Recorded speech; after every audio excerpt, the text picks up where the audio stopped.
everyone.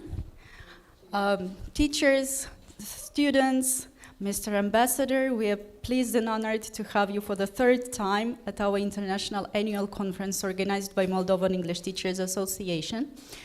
And as you know, last year our conference faced with some difficulties. We had to adjust due to the pandemic. This year we had to do some last moment changes, but still we are here together, ready to learn, to teach, and see new perspectives. So I am pleased, honored to invite Ambassador Steven Fisher to officially open and address you. Thank you very much. Thank you very much, and good morning, everyone, and welcome to the beginning of this conference. I was just saying here that this is an event I really look forward to. Now I've done it 3 times, or I will have done if I get through this. I will have appeared 3 times, and it's one where I really feel comfortable speaking English, even though I'm in a Romanian-speaking country. It's natural to speak English to you as professionals in the teaching of English, so it makes life a little easier for me in that sense.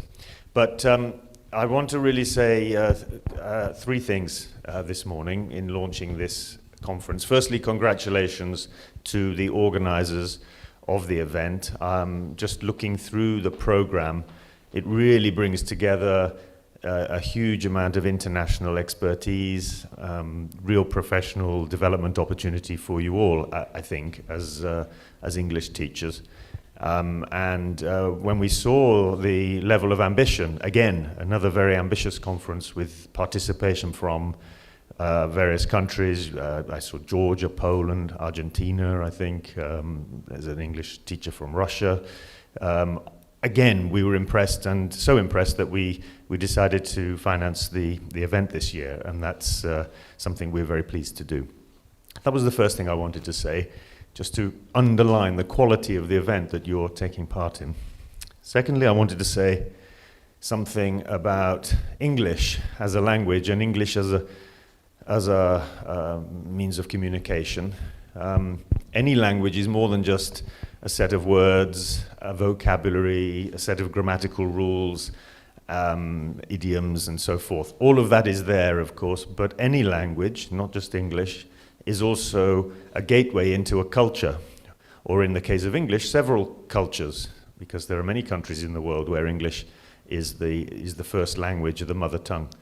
Not just the United Kingdom, and even there we have 4 countries which are different, but obviously United States, Australia, New Zealand, Canada, you can add many other countries to this. Even a country such as India, one of the biggest, most important countries in the world, with many, many languages spoken in that country, the lingua franca for the last 200 years has been and will continue to be English.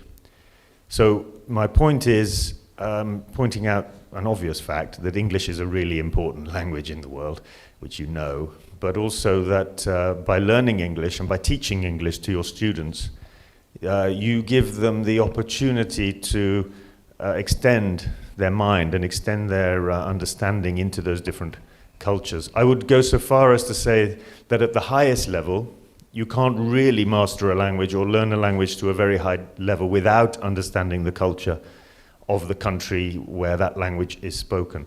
So I encourage you, as far as it's possible, obviously students are at all levels, and some will be elementary students, and it's a bit much to expect a 5-year-old child to suddenly develop a deep understanding of British culture, for example. But I would encourage you all to think about the cultural background to the language and try to bring some of that into your teaching, because I think that enriches the experience for the student, as well as it's good in terms of developing a more global view, perhaps, of the world. And I think the way I would sum that point up is to really learn a language well, you have to love the language.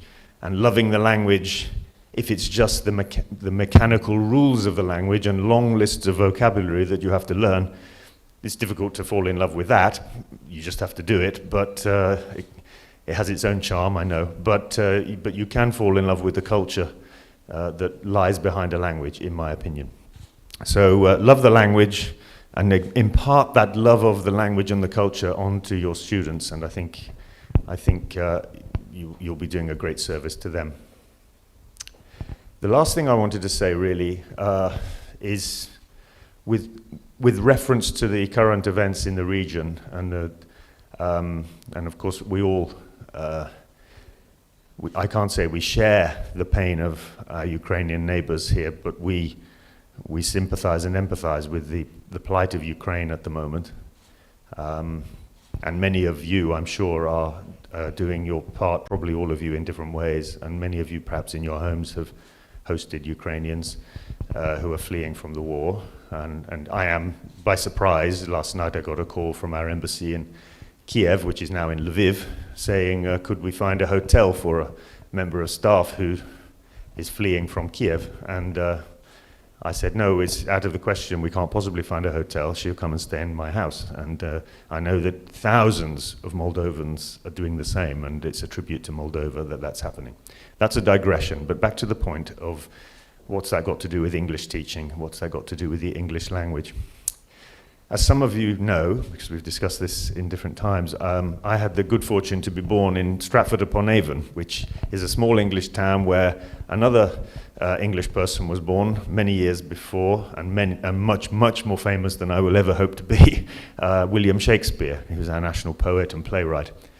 And in one of his most famous plays, The Tempest, if anyone's familiar with it, you'll know it's a wonderful play. We haven't got time here to talk about it in detail, but The Tempest has a character in it called Caliban. Caliban, which is a slight pun on the word cannibal, if you see what, that's where he was going with that. Caliban is a savage, natural person without the benefit of a great deal of culture or education, except for one thing. He's been enslaved in the play by someone who has taught him to speak English. And Caliban says at one point in the play, in a form of reproach to the person that taught him English, he says something like, you taught me English, and my benefit, my profit from that is that I know how to curse you. And I wanted to sort of, I wanted to use that as an example of the power of language for good, the power of language for bad. And that was a bad use of language. Caliban says, you taught me your language. My profit is I can curse you. I hope, I know, it's not I hope, I know that as professional English teachers, your objective in teaching your students English, and those of you who are students in learning English, is to communicate truth, is to communicate objectivity and honesty, and in these times, let's say peace. Language is such a powerful tool. You as teachers are imparting great power on your students. Whatever level they're at, you're giving them a power to do good, or in some cases a power not to do good. And I'm sure that all of you are drawn to the beautiful profession that is teaching, and I genuinely mean that. I can't think of a more gratifying profession to enter and to work in than teaching our fellow citizens. I think you're all probably driven to some extent by the desire to help your students communicate truth. And I think that should be the sort of leitmotif, if I can use a non-English word, the main theme of any teaching of a language is to give people the skills to use that language for good and give them the discernment so that they can appreciate when that language is being used for bad. And I'm talking here about fake news, disinformation, propaganda, and those sort of things. I couldn't let today go by without making some reference to Ukraine, and that's what came to my mind. The fact, the way that language is used to distort people's understanding, to distort people's beliefs even, and that way leads us to madness and insanity. So please, as teachers of English, remember to teach your students to love the language, to love the cultures, not just the British, but the other cultures that lie behind the language, and explore them, and to use their language skills that you help them to develop for good objectives and for sharing truth. I wish you the very best of success the next 2 days. It really is a superb agenda that you've created for this event. I congratulate you on continuing with this event despite the difficult times we're in, and it's great to see a full room, and I'm sure all you want to do now is to hear me stop talking so that you can get on with the real business of the 2 days, which is to work together to develop your skills as professionals and teachers of this great language that is English. Thank you very much, and good luck.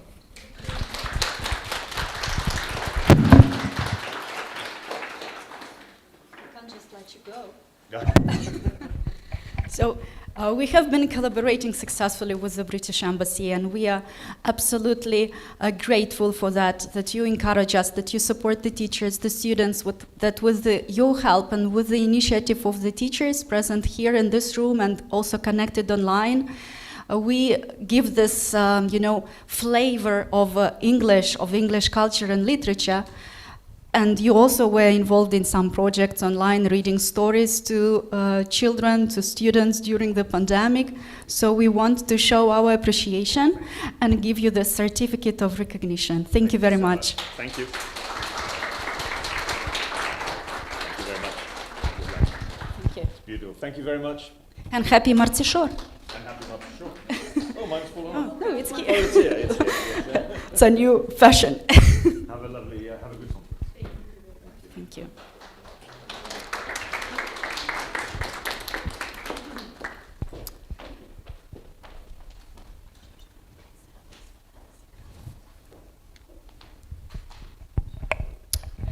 And we will continue in this room, breaking a little bit the ice before we go to the online format, just because we have some initiatives which were new.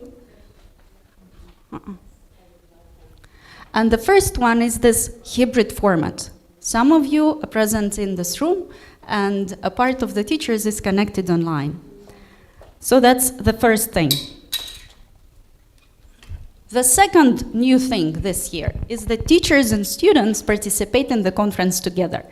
As you saw in the program, we will have sessions that will be delivered by teachers and sessions that will be delivered by students. So that's our second invention this year. Doesn't change. That's why I wanted to show you, before we go into the sessions, some projects that were already implemented by the students during these years when we were stuck teaching online. Students were actively involved in the projects, in the activities. One of them was Echo project, and it was a drawing contest where students had to represent an issue with the environment, draw a picture, send it to us, and then we had a kind of discussion. And I know Mrs. Vasilaki had a demonstrative lesson. Yes, thank you for that. So it was an interactive project. Students working independently, doing some creative task, researching the problems of the globe, ecological problems, and being involved in an after-class activity with the help of our enthusiastic teacher. So I have some pictures that they prepared, but unfortunately I cannot move through the slides. We will make this presentation then available online, and you will have a chance to look through that. And next project was about the literature. Students had to come up with an idea of how to represent a character from a literature. Oh, yeah. So it works. Let's see. I will just keep silent for a few minutes and enjoy the things.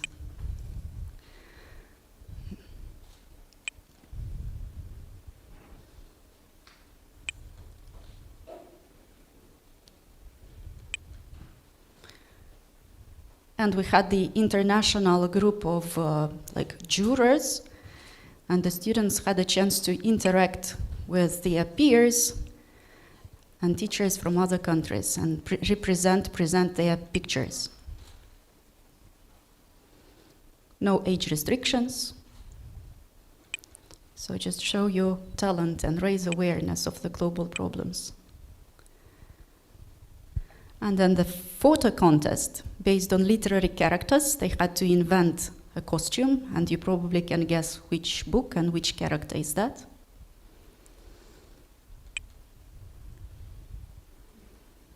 Any ideas?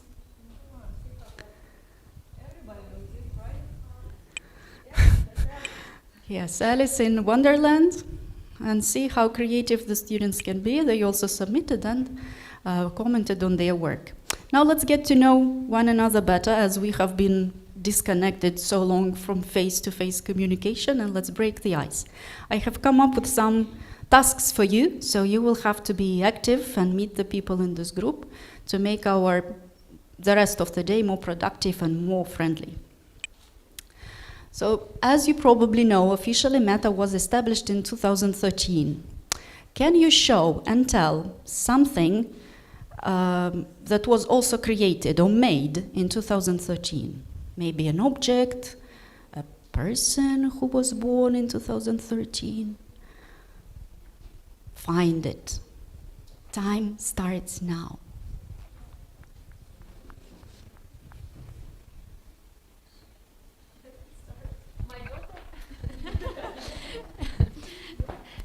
If you said to talk about someone who was born in 2013, my second daughter was born, gift in my life.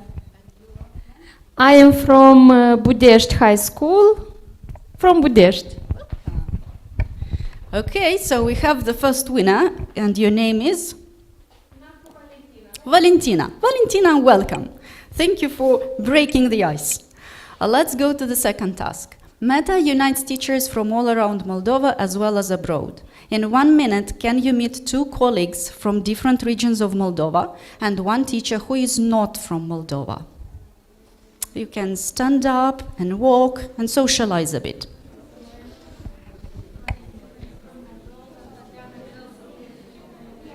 But different regions of Moldova.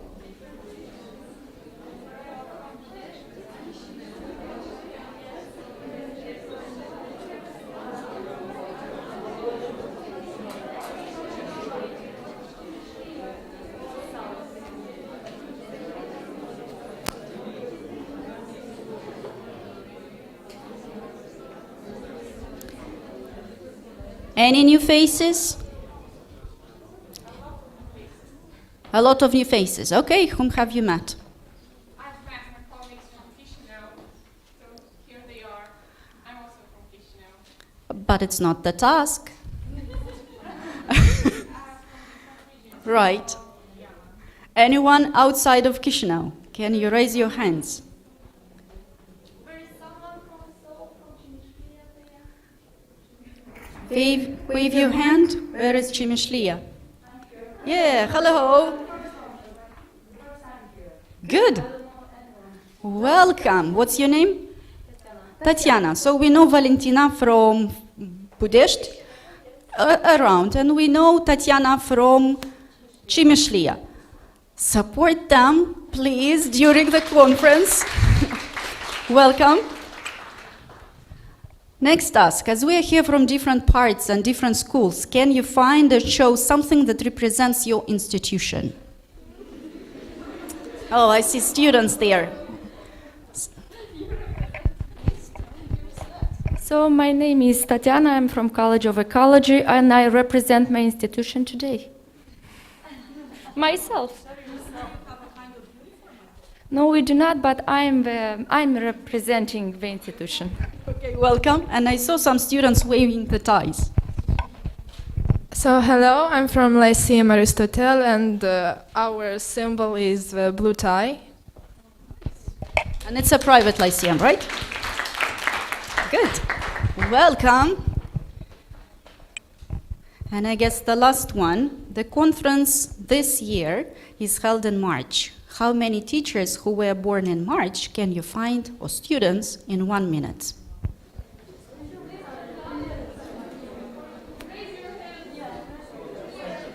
March. 1, 2, 3. Are you expecting your birthday? Or is it already in the past? March people. When is your birthday?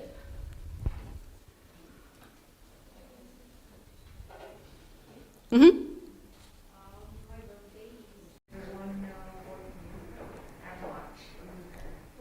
14, so it's in the future. We have to sing you happy birthday then. What's your name? Olga? Ala. Okay, Ala. Thank you for coming and welcome. And I have the last task, which involves a little bit of kinesthetic movement. I have a box here, and there is a picture of a very famous person. You all know this person. But we will not tell who this person is. We will just pass a box around, open the lid, look inside, and give me one adjective that you think describes this person. Oh, that famous person is very creative. Go on.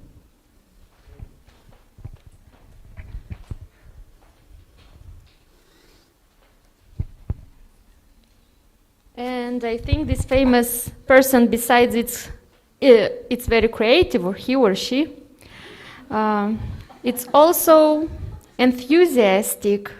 Thank you. So we have creative, enthusiastic, and someone else. Describe this person. Very wise.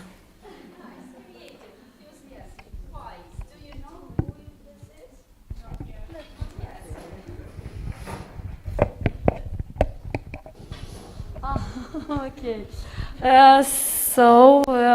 Right now,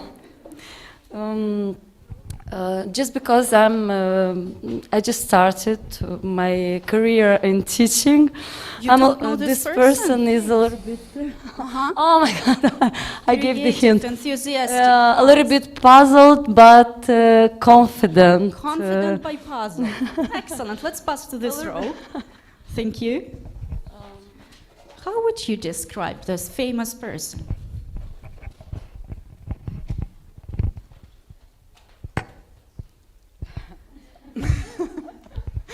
This person is famous especially for her students. Okay. Especially. Is it a And, teacher? A teacher. A teacher. A guide. Okay. A coordinator. Yes. And he's a hardworking person. Nice. So we have creative, enthusiastic, hardworking, like a guide for her students. Do you know who is this teacher? Any famous teachers? Maybe Montessori. Or? It's you. You are creative, enthusiastic, hardworking, and inspiring teachers. And the fact that you are here today proves this. So enjoy the conference, and we are ready to start with the plenary speech from Rob Howard from Poland, who unfortunately couldn't come and his flight was cancelled, but he is with us online. So we are switching to him. Welcome, Rob. Hello. Can you hear me okay? We are okay and eager to learn from you. How are you doing? Good. I'm a little sad today. I see. Why Because- is that? I was hoping to be there with all of you.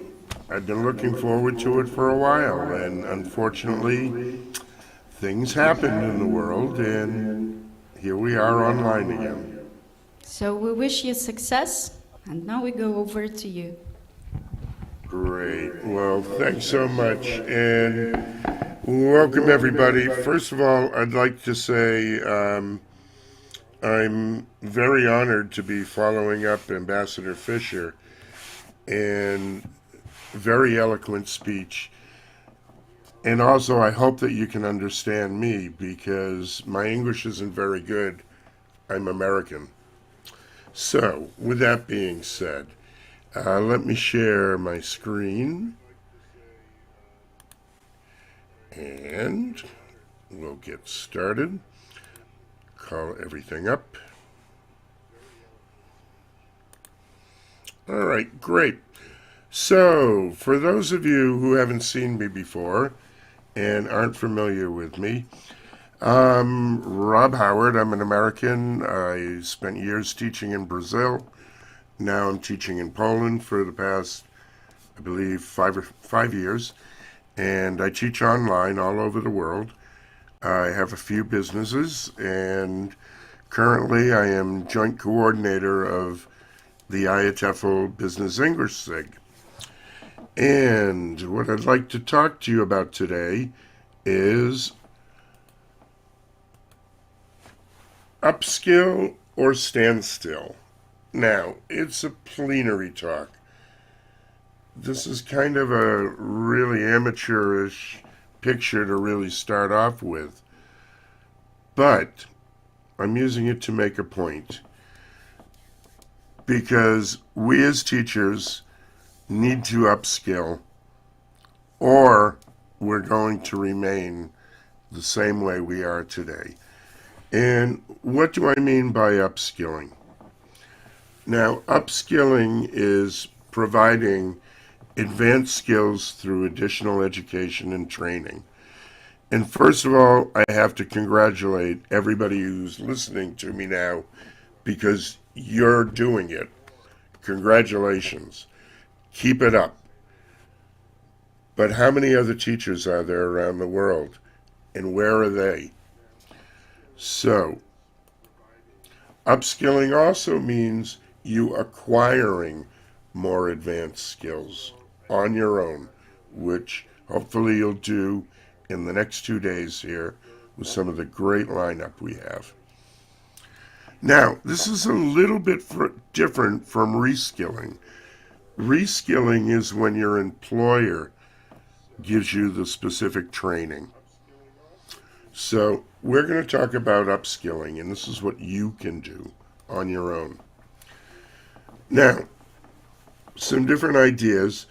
Upskilling is one of the main indicators of culture of lifelong learning. And when I was looking around the audience, and I saw most of you, you're much younger than me. You all seem to be in your 20s, including Irina and Larissa. I know you're both in your 20s. You're lifelong learners, even though you're teachers. And even though we are the teacher in the classroom, in addition to our lifelong learning, we're going to teach our students to be lifelong users. Now, it helps refine communication skills, and it engages in new learning habits. We need to improve all the time, and we need to build new habits. Upskilling is more than just learning the language. As Ambassador Fisher mentioned, learning culture. Learning the cultures of the people that you're speaking with. Remember, it's a huge world as we're seeing now, and people from all over the world are communicating more and more every day. So we need culture. We also need to upskill professional skills, whether that be a teacher, whether that be an ambassador, whether that be the technician running all the equipment today. We always need to keep up to date and upskill. And this means personalized learning, not just for us, but for our students. Now, all this content becomes relative because most language that we use today is based on the job. Of course, as English teachers, we learn the language so we can teach. But we need to ask ourselves, why are our students learning it right now? Most of the time, language, culture, communication in the future is going to be related to the industry or some type of employment. So people are going to be involved in real life business situations, not what we currently and customarily cover in the classroom. And we really need to take another look at the basic needs of our learners, because over the years it's changed and it'll continue to change. So, what do they need? Most people in the future will either give presentations, meetings, talk to customers, teleconferences, send emails, negotiate contracts, organize logistics, need to make small talk, do training, communicate, and work. And this is what we are going to help them. So what do they need? They need more specific, more advanced, a more robust and sophisticated vocabulary than what we normally give in a general English classroom, and what's normally available in the course books that we get from major publishers. So the question is, for the future learner and the person that we're teaching now, is the general English that we do so well, that we've been doing for years, is this going to be enough to move them successfully into the future? Now, why are most people studying English these days? Is it to travel and go to Disney? Is it to go overseas for higher education? Is it to watch movies on Netflix? What's the need? And the need has changed, because most likely today's student, who might be 13, 15, 16, they're going to be entering the job market in about 10 years. Think of how different the job market is going to be in 10 years' time.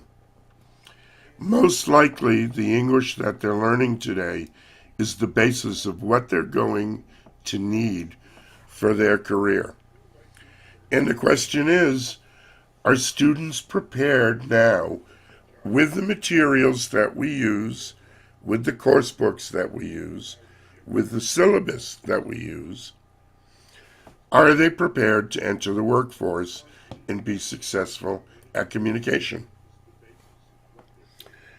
Now, you'll see headlines all over the place. One of the biggest problems is hiring people with an advanced level of English.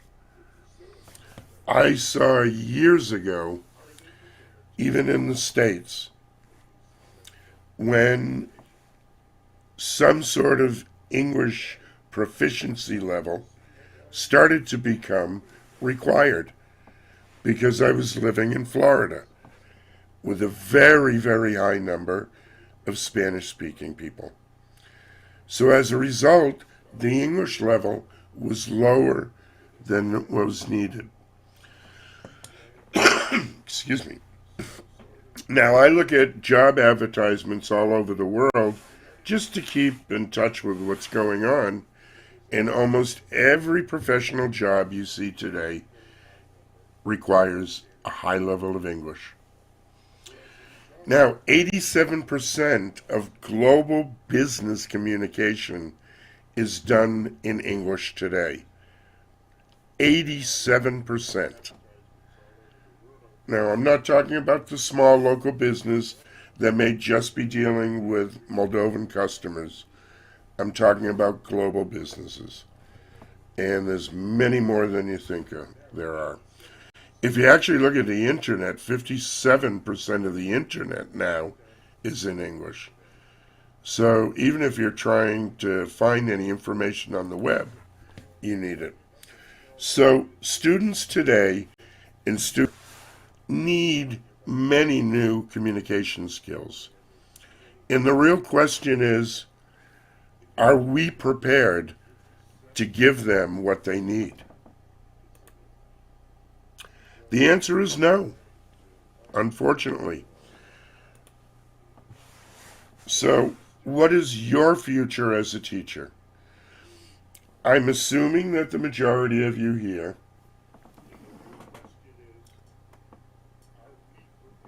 are general English teachers. Hang on. I have to fix my other monitor. So, what is the future? Reality is, in the future, will most likely be replaced by technology. Everybody's, no. Impossible to replace a teacher. Well, tell that to Duolingo. Duolingo is one of the fastest growing companies. It's an app online teaching language. And right now, Duolingo has over 500 million users. Don't tell me people won't turn to technology to learn language in the future. What we need to do right away is we need to upskill what we can actually do. And it may mean studying to be a CLIL teacher. Throughout Brazil, for example, where I used to teach, left and right, they're opening up bilingual programs and bilingual schools. So perhaps getting skilled in CLIL, learning another subject. I'll tell you, if you're a good English teacher, you'll have a very easy time teaching math and English. Much better than a math teacher having to learn English to teach math. So take advantage of your English skills. Learn how to teach one-to-one. Because what's going to happen in the future is people are going to become freelancers. People are going to be looking for specific needs. I have many different students. Every student has different needs. I can't use the same class twice because everything is individualized these days. And buff up your skills working online because the future will be working online like I've been doing for 20 years. Now, teachers are, no, this will never happen. And I'm sorry, I don't mean to be a pessimist, but just because you don't want it to happen doesn't mean it won't. Let's take a look at some of the jobs that people have said over the years will never go away. Lots of professional jobs that were there for a lifetime. And now, for whatever reason, they're gone. Where are they now? To give you an example, my background when I was in the United States, I was in telecommunications. I dealt with phones. My cousins were in telecommunications. I haven't had a landline. Actually, could somebody explain, this is what you call a telephone. Probably some of you younger people may never have seen this hanging on the wall with a cord. It's a landline, what people used to use before cell phones.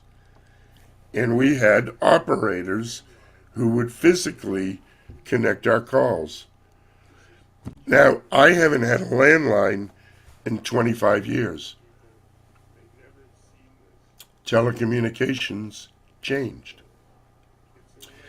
When I was in high school, I started working after school as a bag boy in the grocery store.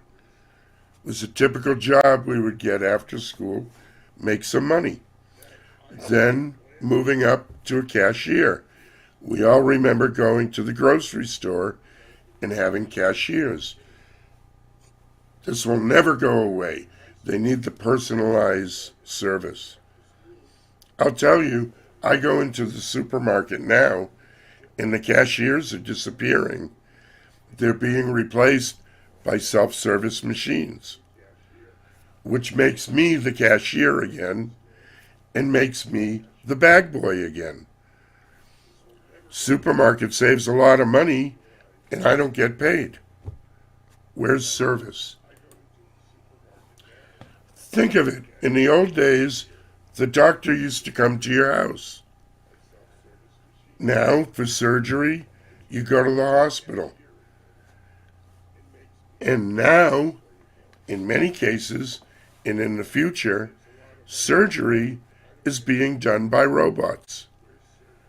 Now, if a person is willing to subject themselves to surgery from a machine, what makes you think they're not willing to learn English from a machine? So, here's teaching. Everybody says we can never be replaced by robots. It's already happening in China. China is teaching courses with robots. Now, look at some of the jobs. Most of these still exist, but they're going away. Everything here is being replaced by technology, English teachers included. Now, learners today definitely have a more sophisticated palate. I'm talking about the palate. They come to class, they know much more than the students used to come. Remember, they have technology now. Everybody growing up is growing up with more sources. They have TV, they have internet, they have the cell phone, and they have more resources. They have the computer, they have the cell phone and tablet.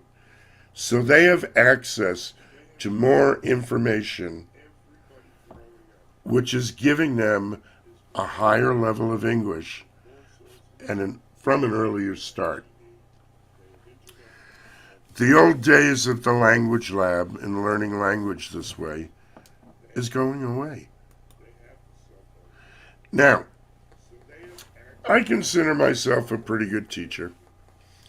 And what I do, I personalize, I can customize a class for everybody, I can work on pronunciation, I work on their confidence building, and I can easily evaluate them. So I think I'm a very good and effective teacher.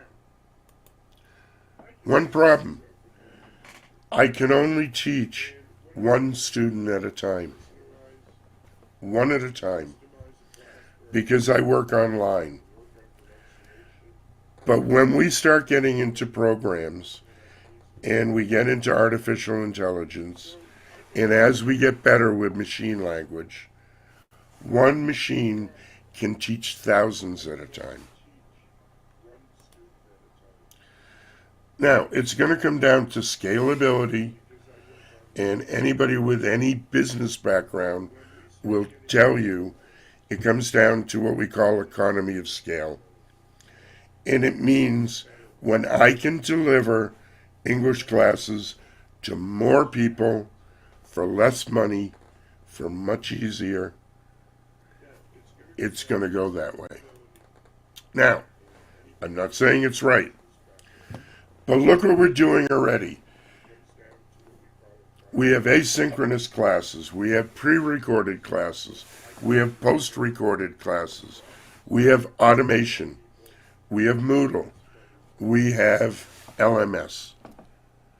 All of these are slowly replacing what we've been doing in the classroom. And we're actually training the learner to use these. And the nail in the coffin for us, if you haven't noticed, is the publishers. The very people who were supplying us with course books to teach our students, if you notice, they're coming up with their own courses now. And they are going directly to schools. They are going directly to the end learner and bypassing the teachers. It's going to hurt us. So, what will they need? Now, students in the future are going to need to write reports, give presentations, emails, communicate. And these, on an individualized basis, are much more difficult for machines to deal with. This is where we can come in if we upskill and retool ourselves. Now, I'm going to talk about a word that usually scares most people away, but it's an umbrella term because it covers so much. It's business English. And business English is very different from general English because we cover such a myriad of ESP, communication, intercultural skills, leadership skills. We talk about critical thinking much more than we do in general English. And usually what we deal with on individual basis, we deal with students who are lacking the basic skills, or in some cases, lacking the confidence. We're dealing with students' anxiety. How many students do we know that have studied for years, but just cannot use the language? Bluetooth. We deal with language avoidance. This is we become so afraid of the language, we won't use it at all. Much like me in Polish. And then there's a self-perception of competence. How easy it is to start making transition to business English. Think about condensing. We've been teaching them to write and write long paragraphs, stories, essays. But the trend in business is to condense. Get to the point. Make it faster.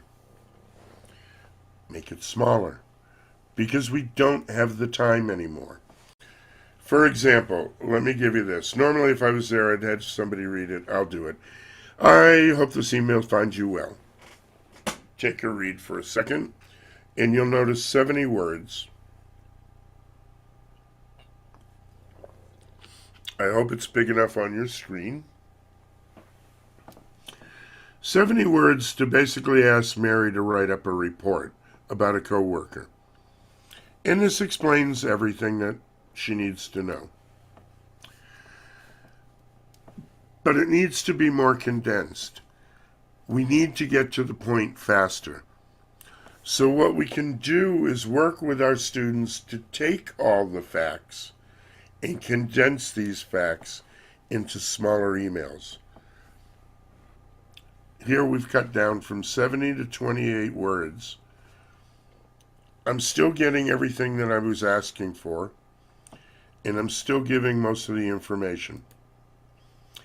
I can cut it down even smaller. Of course, I didn't give all the information, but I'm going to get the job done. This is condensing, and we can work on this right now with our younger students.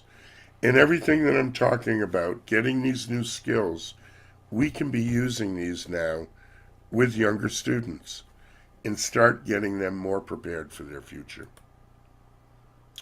Now, everybody in their life is going to have to write reports.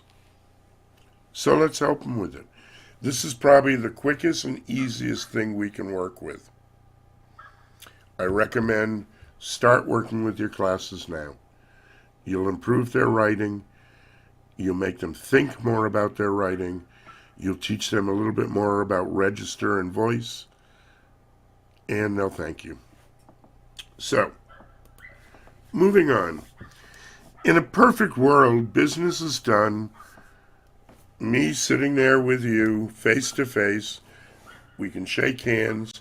Usually we're from the same culture. We have the same level of sophistication in language. We speak the same language. We understand where we're coming from. Business gets done. Very little miscommunication. Everything is clear. All emotions are there. We can read body language and everything else. But it's not a perfect world anymore. In reality, more business is being done globally over the internet. We don't see each other face to face. We come from different cultures. We use different language. For instance, as an American, I don't say Bob's your uncle, and perhaps the ambassador does. My uncle's name was Rich. So using idioms, using jokes, it makes it much more difficult to communicate. And another thing that we never taught when we're teaching language is we never teach really the severity of the words. And I'll give you some more examples. These are things to start working on with your skills. Strong language versus weaker language versus neutral language. And what do I mean by that? There are times, so the music says, there are times when we need to get to the point and we need to be firm. There are times when we need to be sweet and nice. Just take a look at the different ways I can say things. Do this or you're fired. Get this done. Or I can soften it. Will you do this? Coming from the softer side, please help me by doing this. Please do it. Can you do this? So look, we have a scale, and there's a time and a place for all of this language. There's a time to be polite. There's a time to be firm.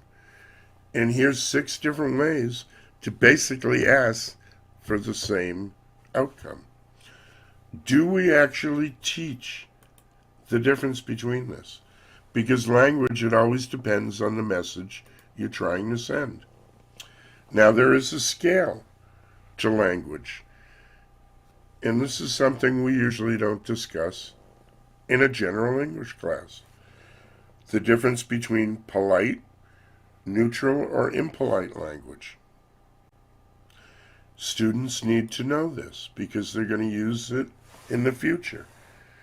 Anywhere from being friendly, supportive, advisatory, up to firm, terse, rude, or just plain mean. Do they know the difference? Think about a customer service person last time your internet went out and you had to call about internet. What was the response you got from the customer service person?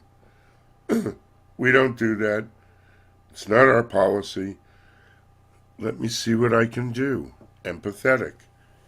We may be able to work something out. I would be happy to help. So the scale of language and how to respond. This is important in the future of business. So going from soft to firm. And we can start working on this now. Taking a bunch of words and going up the scale within that. Okay? Now, think about the jobs that need this. Customer service, sales support, product management, project management. When do they need it? Well, they need it right now. And this is why I'm asking, start by retooling yourself so you can help your students. It may mean additional training. It may mean some more reading. It may mean coming to more conferences. It may mean listening to me more. But just like a cell phone, every so often, we need to recharge the batteries. We need to recharge ourselves. We need to recharge the PC. And we need to recharge our knowledge. So we need to update ourselves, which is what I'm talking about. And by updating ourselves, you will find we'll upskill. And the reason that I use that mountain, think about the mountain. At the foot of the mountain, you can't see the top. You don't see the end game. You got to climb the mountain if you want to see the top. So I hope you climb it with me in the future, because I'll help you up. Thanks.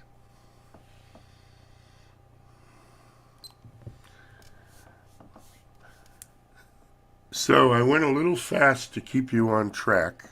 How'd I do?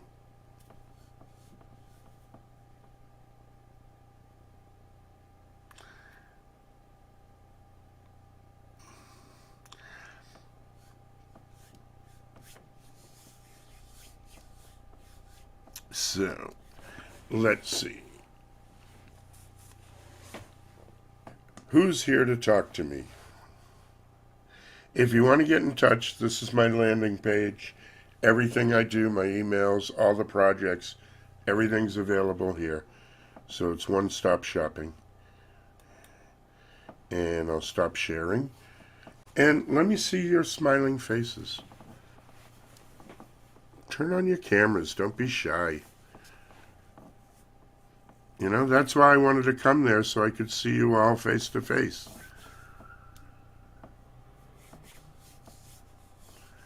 Great.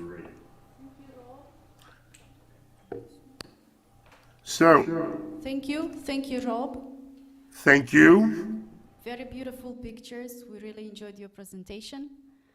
If any comments, questions, we have the live session going on Facebook in our Meta Moldova page, so you can keep track of that.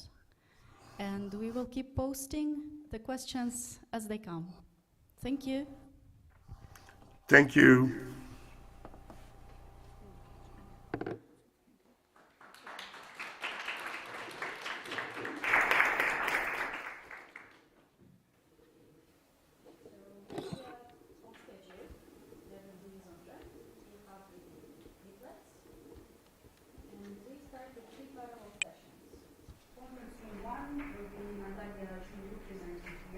Here, readiness second.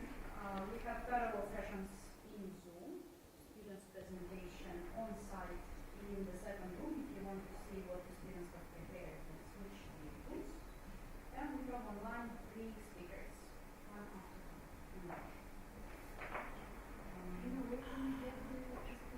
Have you entered the room? There are the leaflets on the desk, so we can take one. Yes, just a couple of minutes. Yeah, so hello everyone. I will both to stay here. Thanks God I'm here face to face. I'm waiting for a game. There will be the possibility the person will come, will enter, even during my presentation. I will share it with you, we will play. Anyway, you know it, but I wanna You think like in real life, not just sitting and listening, okay? So, I want to open my presentation that is actually done in Google Form, in Google in my, so I should open my mail. It's not Google Forms, it's a Google presentation. It's easier for me. From the time that we started learning online, we were suggested to work, and now we are well skilled in that it's easier to stay where we are and work, use the same apps. I will talk about things that you know. Definition, thinking. So I should just open it and you'll see, because the presentation of mine starts with a definition, as usually. We usually define. Just a second.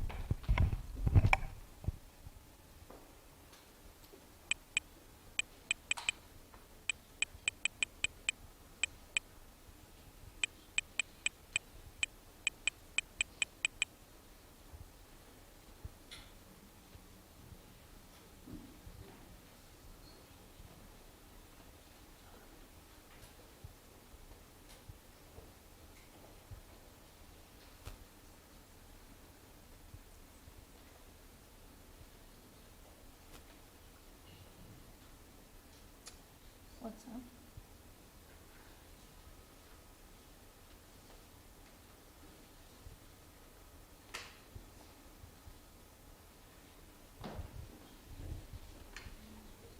Task? La telefonul a venit cu ceva, nu? Maybe, with my phone.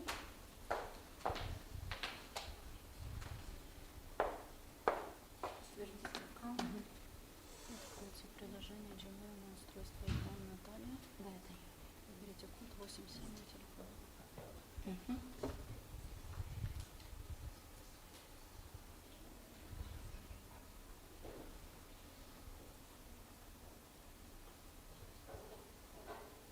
So we can share the screen if it's possible.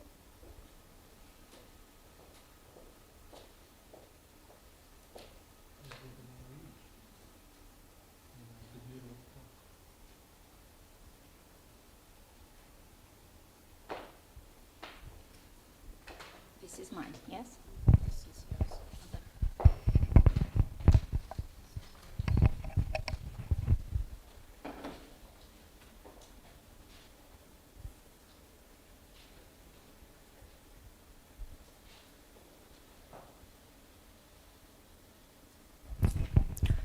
So you'll see from the title that it is said that this way will help you to save your time and effort. I started thinking that way when I gave birth to my second child. And they were two kids, one after another one. And I understood that I'm losing myself somehow like a teacher. So improving cognition methods grows students' comprehension and saves teachers time and efforts. That's why I was looking for everything I have, using in a way to show that I know, that I can, that I am still alive, yeah, and I'm still a good teacher. This is the definition of cognition. It's something that happens every day in your mind, in your... Oh, where is the switch? This one? Okay, so the mental action or process of acquiring knowledge. What do you do every day? You try to give a piece of knowledge, kind of, if you imagine a puzzle, pieces, yeah, every day, at every level, for every student, in order to make them understand what's that. Yeah, so this is the idea of thinking, experiences, and senses. Everything is applicable here. And one more definition, that it's a perception, it's also a sensation, it's also an idea, and why not your intuition? Something that all of us have and should develop.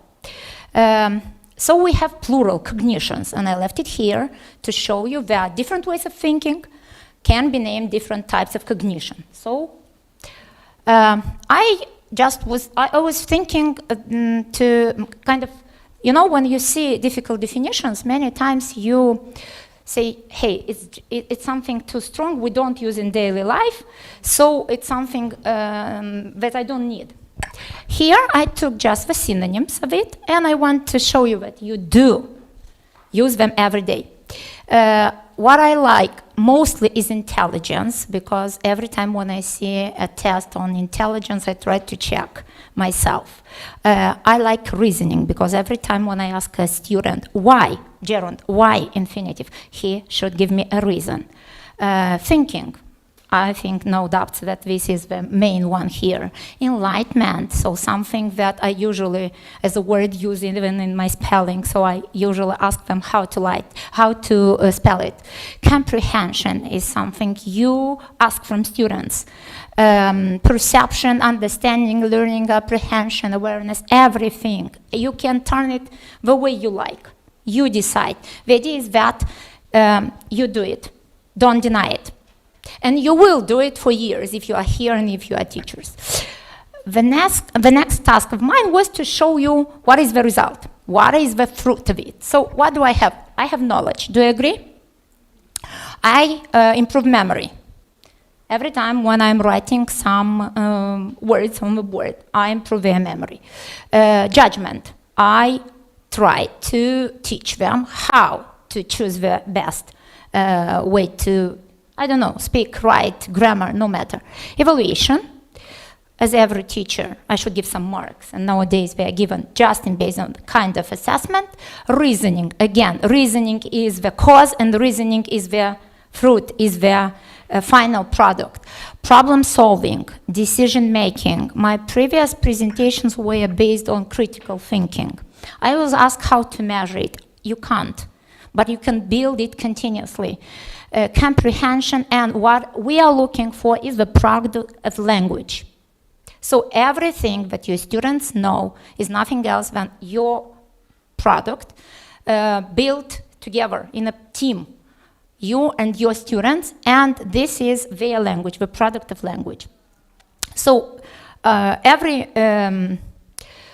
idea of mine will be kind of supported by a picture. If it helps you, this is a way to memorize. Because you are different. You are different types of people. Some of you memorize by listening, some of you memorize by, so students are going in another room, as I understand. It's okay. It's okay, no. I'll give you half. They decide. Okay, I'll go to the next slide.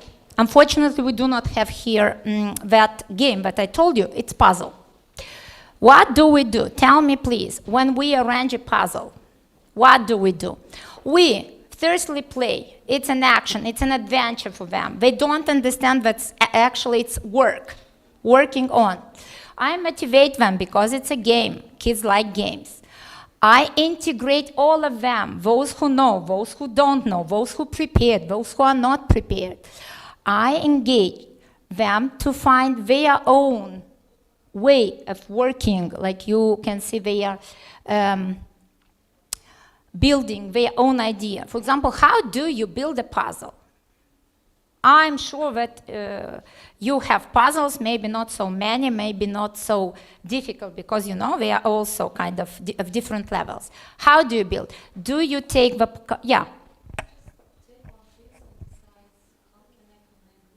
Yeah, so you look for connections, yes. Based on what? Yes, similarity, similar colors, yes, what else? Yeah, different shapes, yeah, maybe, okay. For example, I always start with borders. Yes, I like this one. People who, you are such kind of people that usually, firstly, draw the borders. You will do it with people as well. Okay. Some people divide all the pieces into groups of colors. Some divide and draw borders. It's easier to understand because you understand like the whole. Some of you can just look at the picture you are trying to rebuild and like something on that picture and trying to start with that tiny piece, Building it. Okay. So you decide. This is the idea that you build your own idea. I shouldn't tell you that you are all the same. You are all different, and you do it in different forms. Welcome. So mastering similarity by colors, by skills, by everything. It's interactive. It's peer group. It can be done in pairs. What I do, I build word walls every day. I have paid that word wall. I suggest you to do it. Vocabulary is played by the second graders. They are hunting there. They are matching there. They are turning cards like they want. I can print some of them. For example, I can print papers. It doesn't cost so much, and I decided to choose one for vocabulary and one for grammar. This one works for vocabulary. When I started working with the second graders, I understood that my seventh graders are also kids. So it works perfectly, believe me, but with idioms, with collocations, with phrasals, with another level of language, that's all. Okay, so I was looking for a puzzle, but the way you are sitting now, and because you know everyone knows what's that, I suggest you to train, to start your lesson with a puzzle, or to connect them to show the puzzle and to say the answer, or the theme, to introduce the theme by a picture on a puzzle. Of course, you shouldn't do it every time because you'll have a great variety of puzzles, and finally you should just give it to someone. Okay, so how? This is the idea of how I do it, but you can choose your own, as I said. I usually use all the knowledge I have given them, I have planted in their heads before, and I try to create the new ones. The same like I respect and admire old cars, and I am just interested in what's new, because when I'm thinking that one day I'll buy a car, it won't be that one, for sure, it will be this one, yeah? So everything has connection with real life. How do I do it? So what is existing knowledge? Existing knowledge is the vocabulary they learned at the previous lesson, is everything they succeed in, is everything that unfortunately haven't understood before, and they do remember it like a failure, is their conception of the world. It's everything they possess. Is it done by you, by their parents, by previous teachers, no matter. And some methods that we use. They know what's writing. So while they be writing, they will memorize it. They know what's reading, they know what's listening. So if you use it every time, they won't be afraid, they will accept it, because kids usually when they're afraid, they are shocked, they don't work that way that they should. What is new? Look, there are more, of course, because variety is that saves us teachers. We discover new information with them. At English, it's easier than at other subjects to discover something new, because you can take information from different fields. You learn new words every day at every lesson, or at least 2 times a unit. Yes, we somehow part them into. We develop new skills. Every time we find something new and we introduce it, like a game, like a task, like, I don't know, maybe an activity, like a new project. Tell me, please, if you learn something new from your students. Of course, I do it every day. They discover, they have more time. Sometimes I motivate them that much, they bring ideas better than mine. And of course, I accept all the ideas, because at the beginning I told them, I'll accept everything. The only one rule works. In English, please. That's all. So, updating the previous information. Our books are built that way that you should kind of know everything that was written before in the book.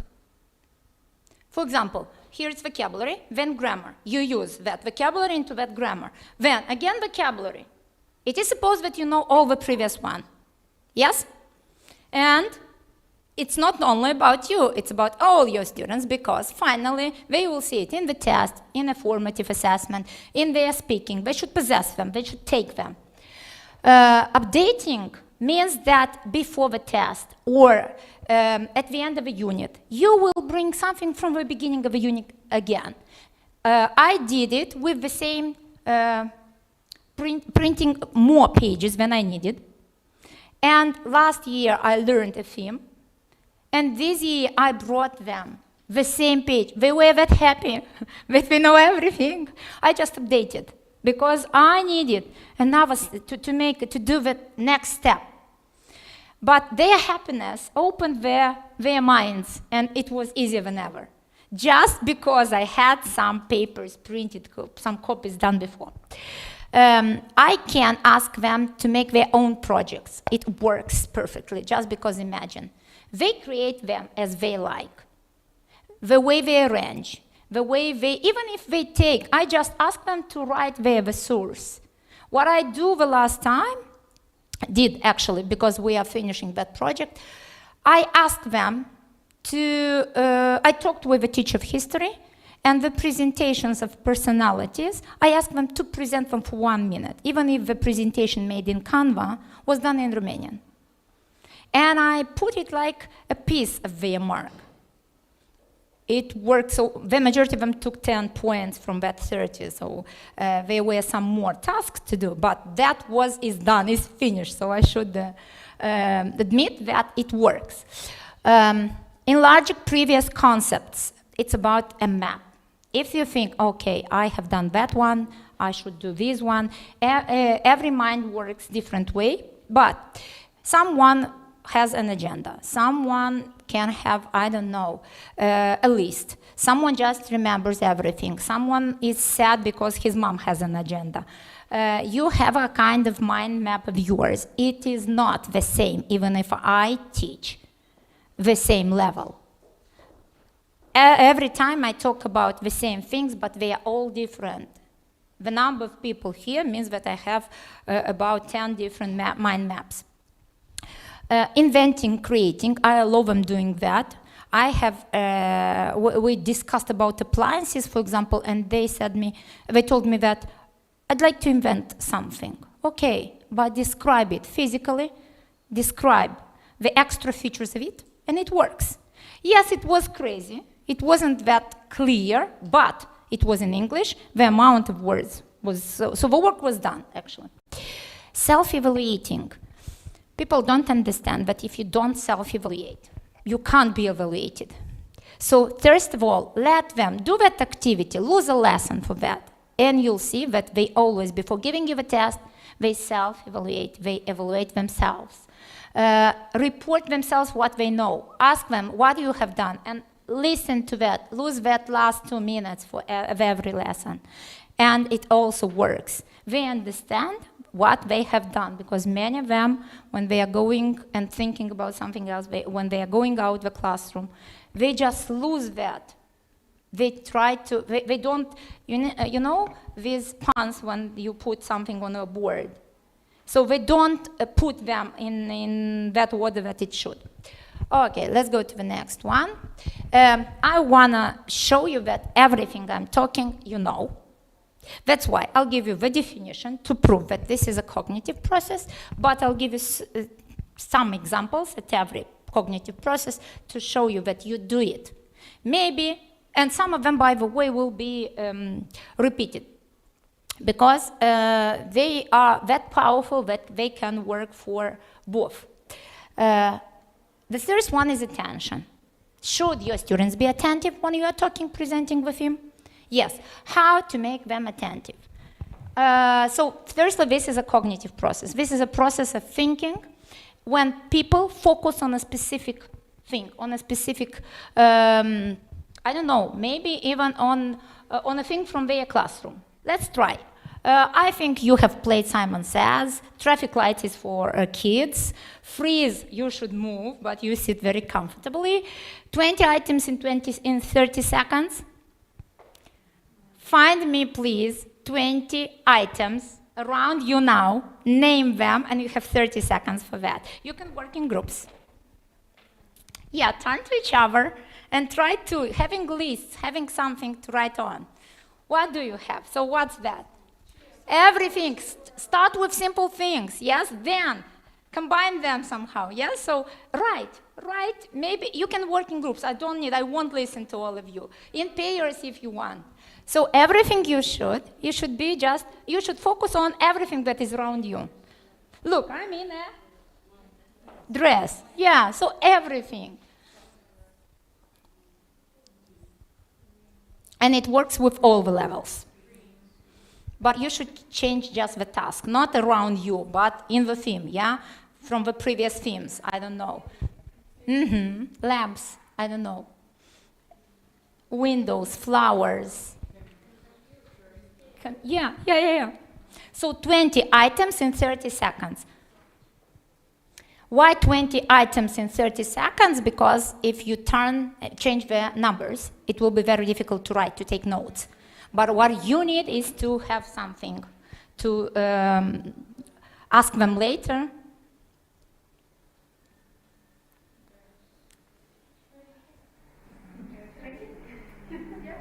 Yeah, ready?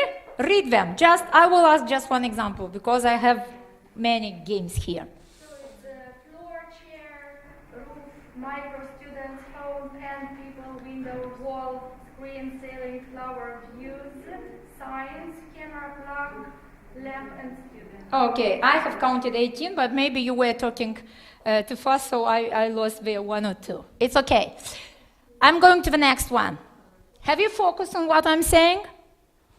Was that attention? Yes, around you were just attentive. Maybe you are sitting here for 2 hours and you haven't seen what color is the ceiling or what color is the floor. This is your attention, to focus on something.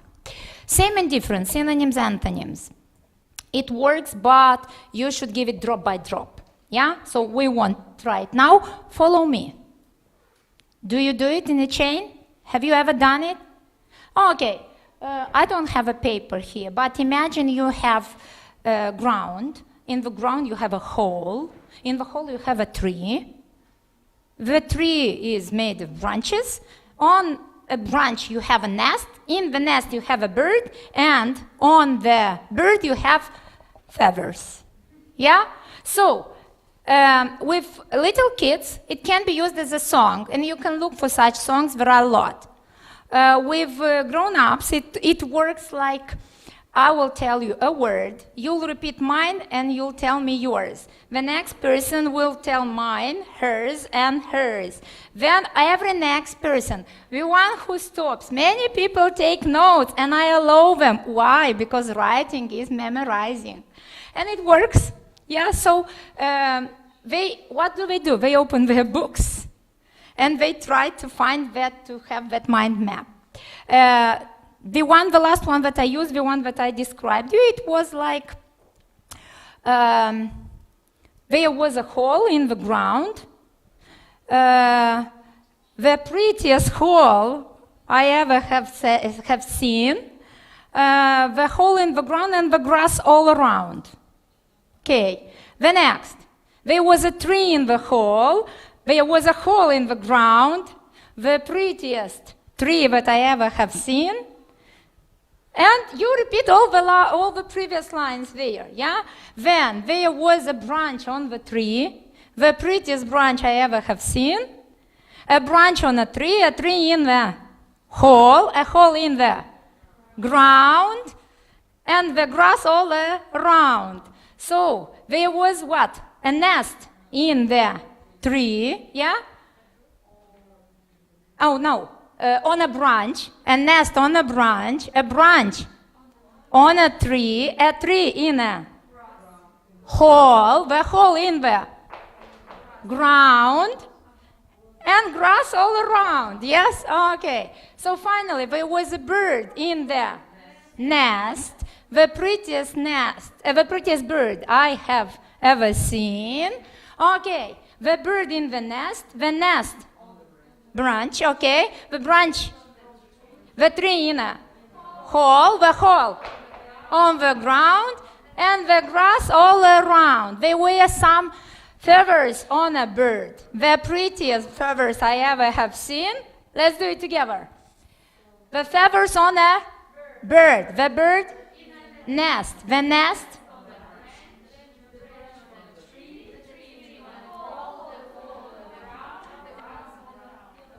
So, does it work?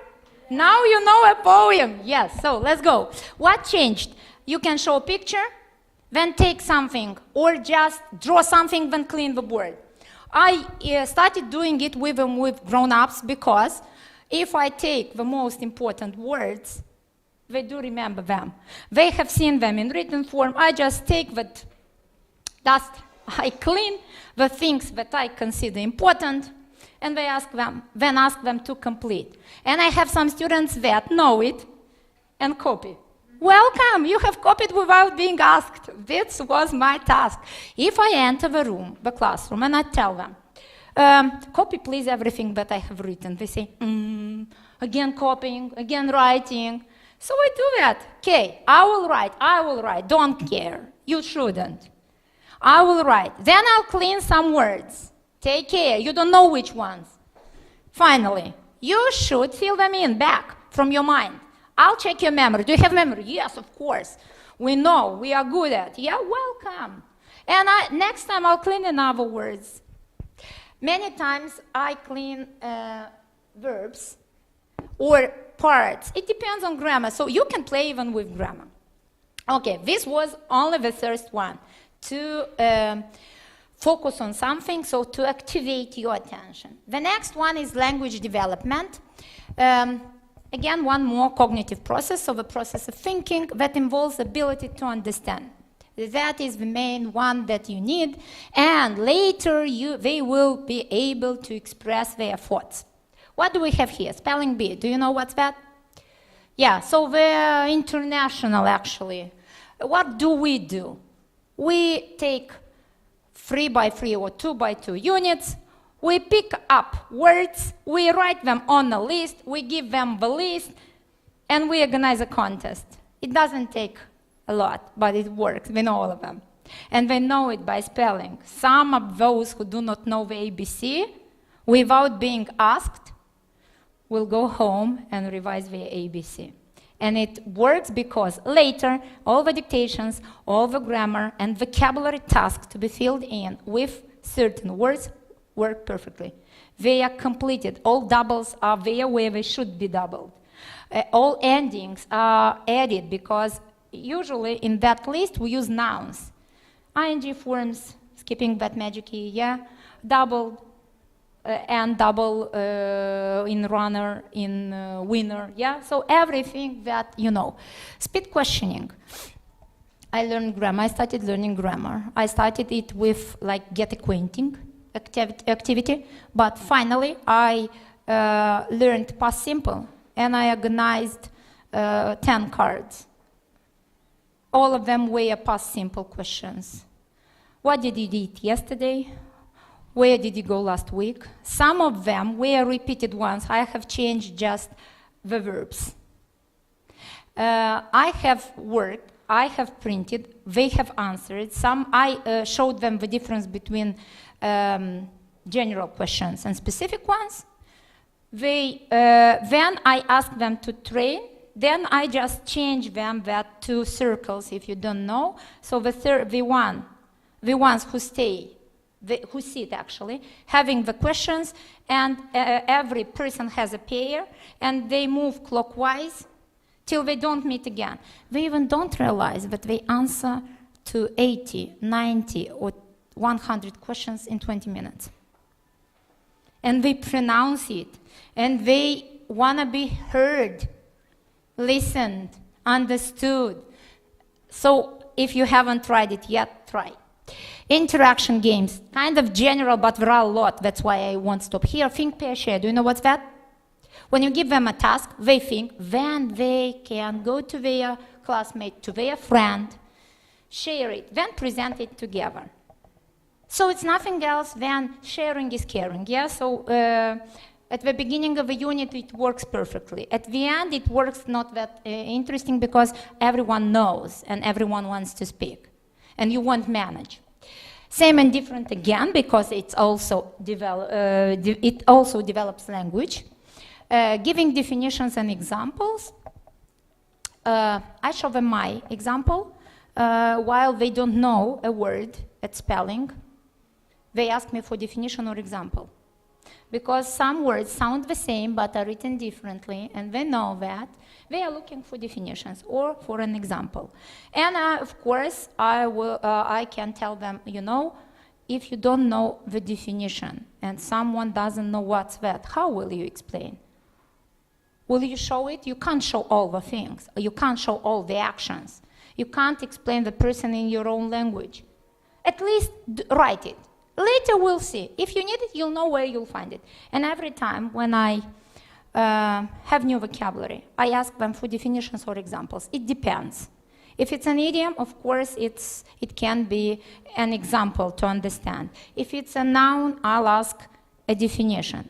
And I will learn them how to build. Noun, I will look for a synonym that is also a noun. Or I will allow them start their definition with, it's a noun. So I'm going to the next one because here I can talk a lot. Language development is my job. Learning. Learning is also a cognitive process. Don't think of it like, hey, we're learning the whole life. You can do it like simple and continuous, you know? Like an action, like an activity.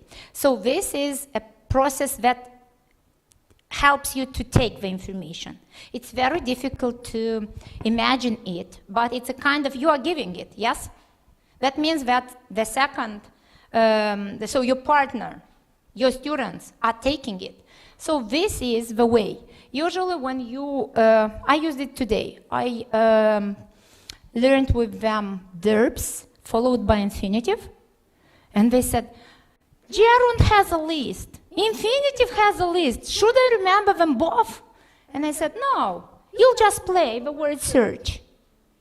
And finally they said, it's not in the word search. Can I write it near? Yes, you can. So it was just a game. But now they know where to find it, and because they found that it's not in the word search, because I have an amount to insert there, I have taken them randomly, you know? Finally, they found their own, they do memorize them. Charts, I like T-charts, I practice them from the 2nd to the 10th. Grouping, like T-chart, and I show them this one, yeah? Capital T. 2 columns, 2 different ways of seeing, 2 different groups of synonyms, antonyms, I don't know. It's easier for them to organize them 2 by 2. Of course, there are some, like you have objects, you teach them plural, and you should divide in a T-chart, but with more columns. Welcome. Reading, double entry journal. Reading is also kind of cognitive process, even if it's an activity that is not only cognitive one, it's kind of leisure one, but when you read and you have an opinion later, double entry journal is nothing else than write 2 paragraphs about what is the book and write 2 paragraphs what you have understood from that book. And you'll see that you will read 2 different short essays. The one will be the summary. They even don't understand that they write the shortest form and the most important. And the second one will be the emotions, everything they understood, their opinion. They will think how to introduce it. They will use linking expressions there to show the difference. Taking notes, I usually ask them to take notes by saying, you know, everything that is written there, here, next time will be in your, and they know the word test. Because everything I give, I'll take it back. So a lot of examples from life to prove, but you know what's that. All types of assessment. This is what I take back. So this is the second part of taking notes. If they take notes, they know where is the information to be revised. And of course, assessing is nothing else than analyzing, again, what they have heard for 2-3 weeks. And, I don't know, writing, choosing, feeling, anything. You know how the test looks like. The next one is memorizing. What do I do here? Again, one more cognitive process that allows people encode, store, or retrieve information. Matching. Matching because they try to understand what is the way, where do they go? When you go out, you know, do you go to the left or to the right? The same way here. Memory cards. Again, I will remind you that word wall, they have memory cards, you can print them easily. They are colorful, you can just write twice, and once there will appear a picture, you'll choose from the amount of pictures that is allowed to be printed and reused. Table games, like puzzle, but many times I just cut text into pieces and put them, ask them to arrange them in the order. The same I start with second graders cutting into pieces long sentences that are all the same, they change. They are coming with handfuls saying, I need one more. I am finished. So you can hear anything, I am finished, just because they want another one and they don't know present perfect. Okay, different anagrams. Also, you can find them in word walls. What I like from anagrams, that they know what to double and they see the right way, because every letter that stands on its place will be colorful and they understand.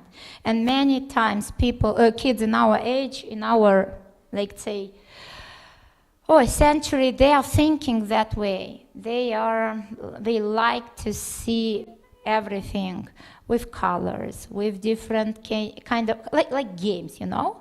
So here, every word becomes a game. Drawing and writing frames. When you have words, you can write them and draw some squares and ask them to draw what is written. Or writing frames, like you can ask for definitions, drawing some lines, for examples, and they know that words. You don't ask them actually the words, they are written. You ask them for something else, their own vocabulary, their own arrangement in a sentence, their own example, their own words. That's why drawing is better to be used in primary, and that one is for secondary school. Perception, I won't give you more examples. Look, I have a puzzle, so puzzles game. I like this one because I am that person who takes or learns from different ways. And I discovered one of these. That's why I will explain you that. That is when you take information through senses of yours. They know about senses from primary school. They know what are they. There are a lot of poems. You can make them memorize. In the secondary school, they learn the difference between hear and listen to, between see, watch, and look, for example, between talk, speak, and all these synonyms. What is here, the most important one, is that you should find at least once a unit something to make them understand that everything you learn, you teach them, they will see outside. So it can be seen in a project. It can be done, I don't know, make them do something physically with their hands, with their fingers, make them touch something.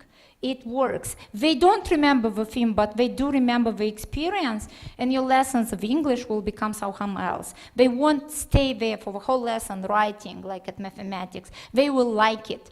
And even if you won't learn that vocabulary, you will open them for the next theme. That can be new vocabulary. I have discovered for me, so here you can see some manipulation games. Please learn them to listen to each other, because later they won't listen to the dialects, to the text, to the audios and videos. They won't understand anything.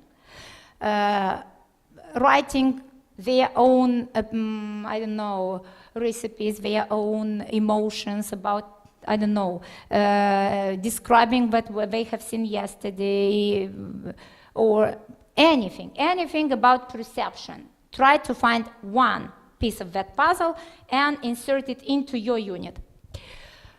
I haven't found the way to show you how you can develop it through smell, through your nose. And I know that if you don't like how it smells, you will go out. You won't stand here for a long time. You will accept the temperature, you will accept the light, you will accept everything, but the smell is the first one you won't accept. You'll feel that repulsion, that you don't want to stay here, that you don't understand what happens around. This happens because memory links to smells in your brain the nerves of these two are situated very close. If you can do it, or at least you should know that you can change your mood. You can help yourself by changing, by having something, a smell that you like. It works with students as well, especially those whose classrooms are situated not far from the canteen. Yeah, you'll see that they always know what at the canteen, what is the menu of the day. Here it's important to understand that it's also something that can be activated, but very difficult at our lessons. That's why maybe I did it like not an example, but like something that I consider very important, a picture, a presentation kind of. Okay, fourth.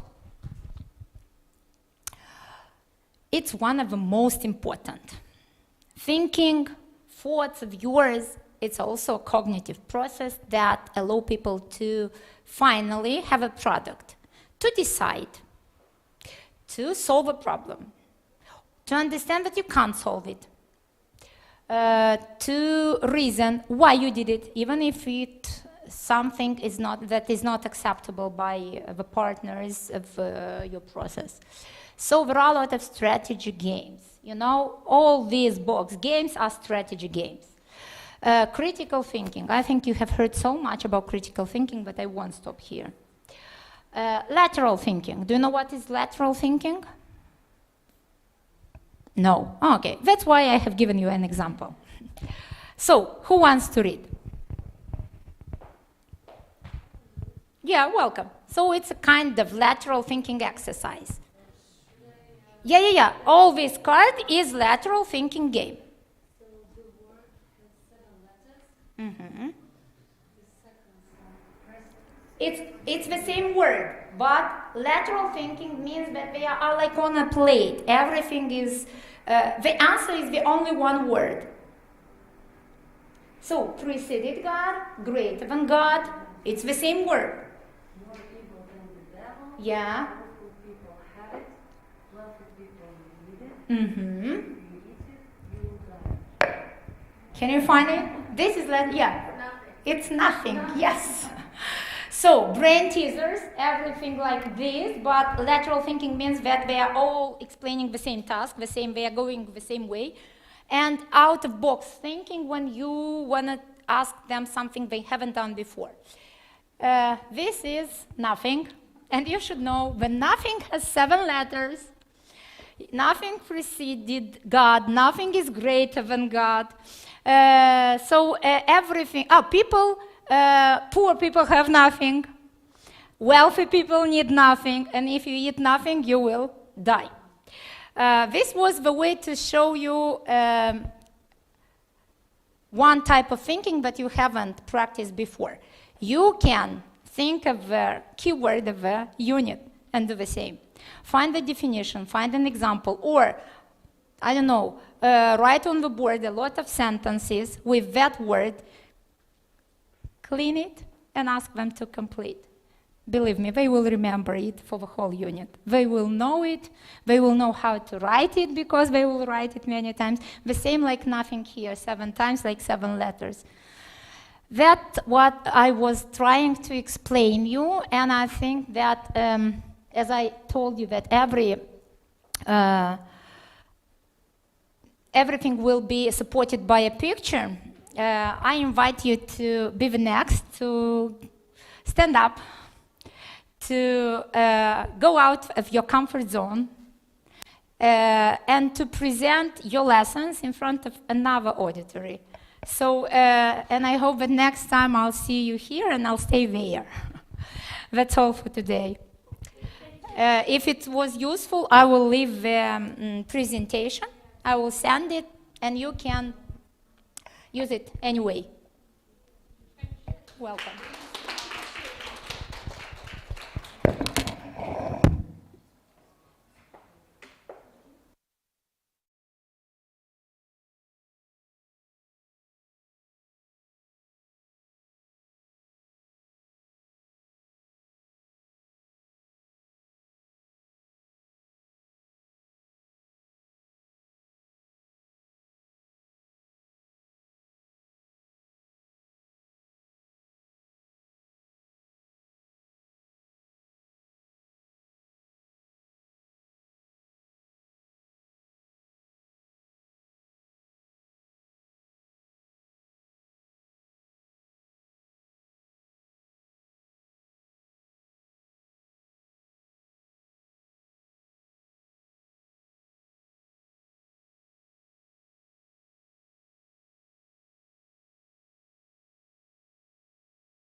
Bună ziua!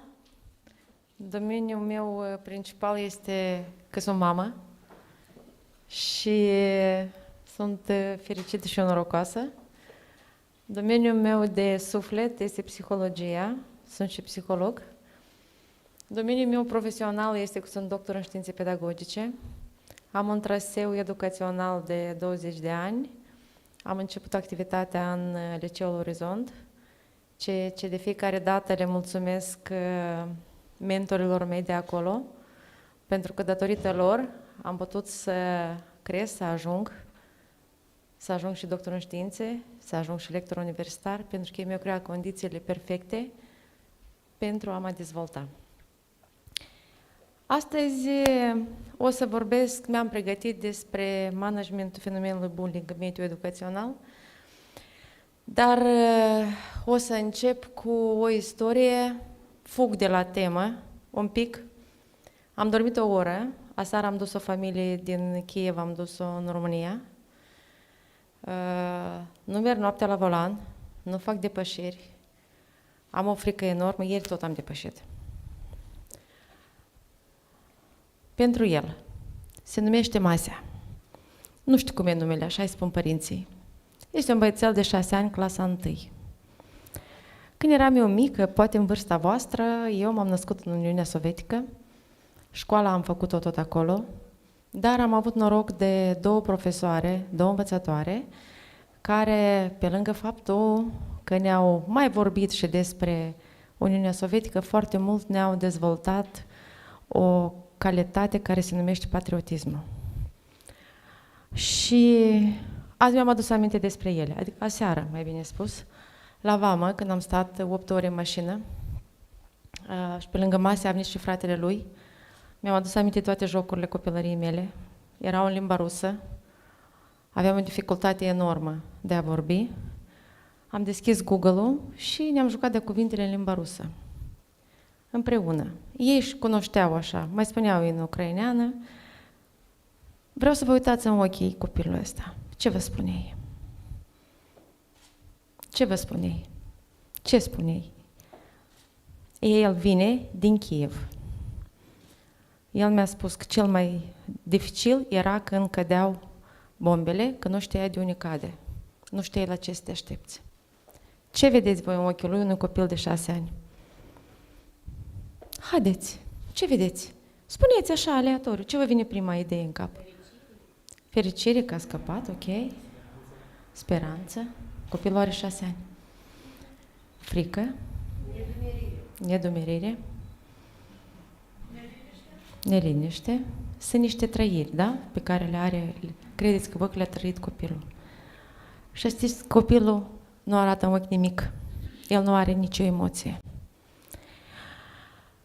Discuția de mai departe a fost pentru mine șocantă.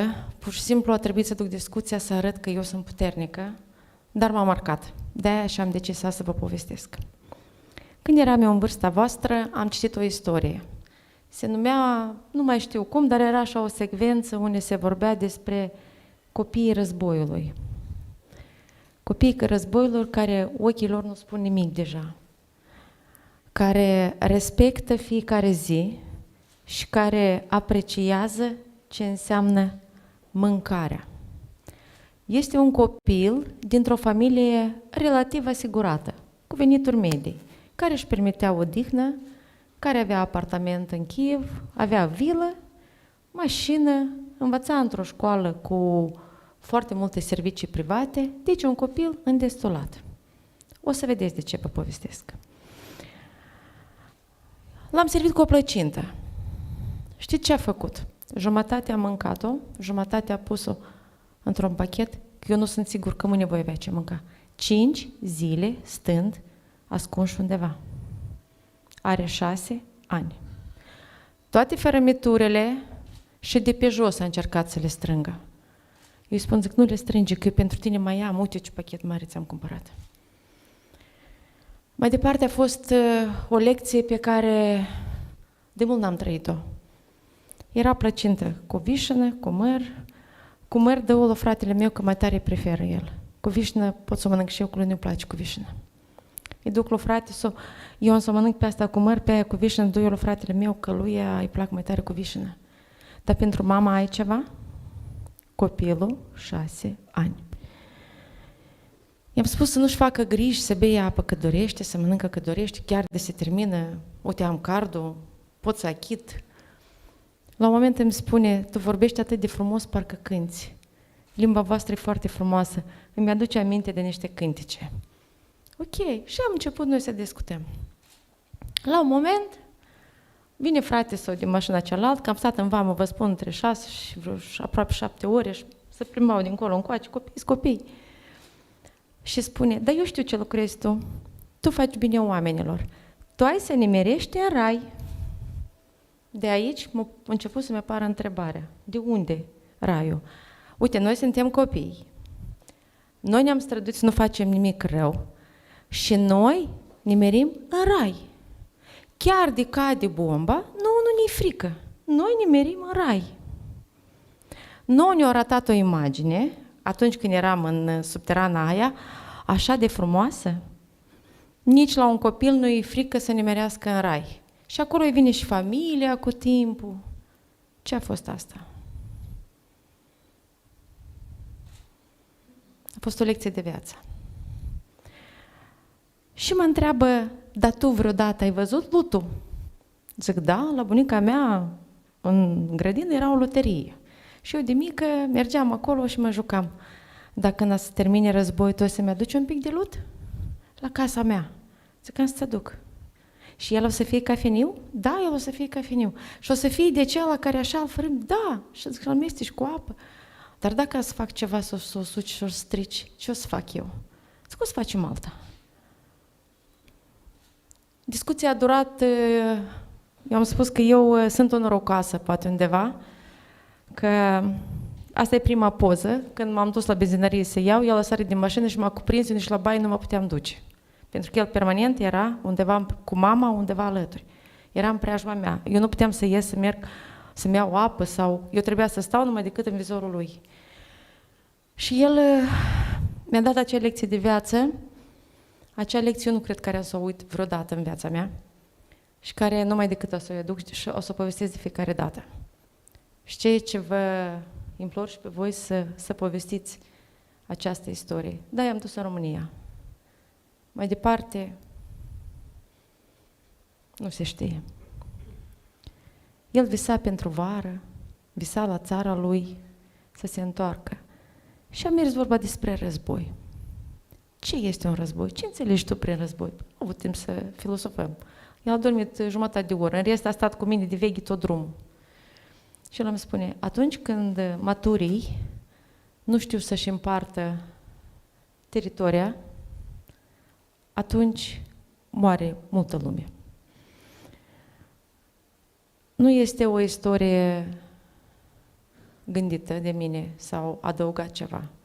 Eu venind înapoi, deja aveam când să meditez de ce s-a întâmplat, tot vedeam o luterie, mi-aduceam aminte, mai vedeam ceva, un element, mi-aduceam aminte.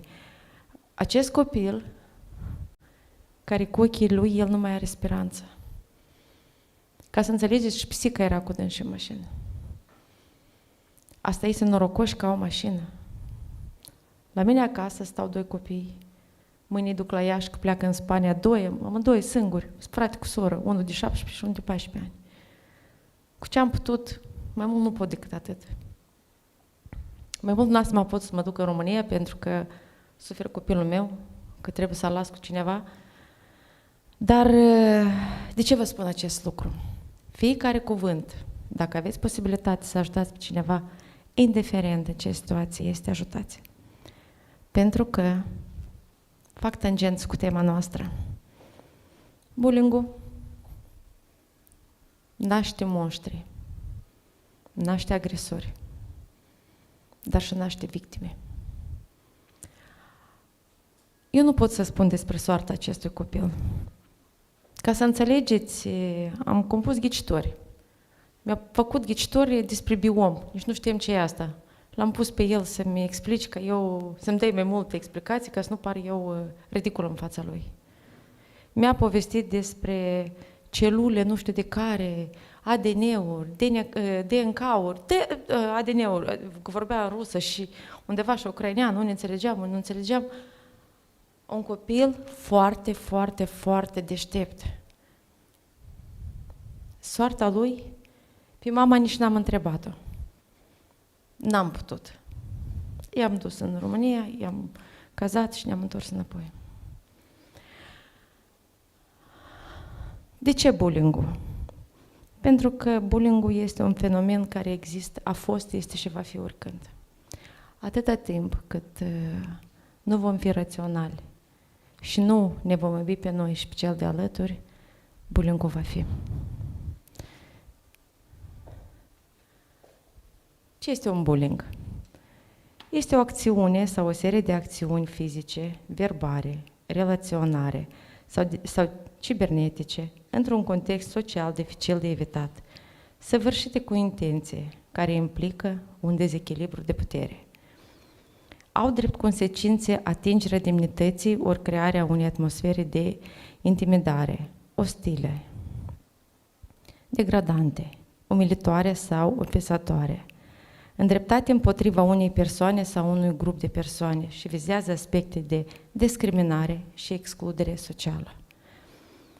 Sau, dacă e să ne axăm și pe faptul că ele sunt legate direct de apartenență, de așa numită rasă, naționalitate, etnie, religie, categorie socială sau la o categorie defavorizată ori de convingerile sexului sau orientare sexuală, caracteristicile personale, acțiune sau serie de acțiuni, comportamente ce se desfășoară în unitățile de învățământ și în toate spațiile destinate educației și formării profesionale. De ce în educație? Pentru că de aici începe. De aici începe manifestarea. Dar nu aici se formează acest comportament. Se formează în familie, în stradă, în afara școlii. Școala e locul unde el se manifestă cel mai vizibil. Pentru că acolo sunt copii mulți, de diverse vârste. Acolo este un spațiu unde nu sunt protejați foarte mulți.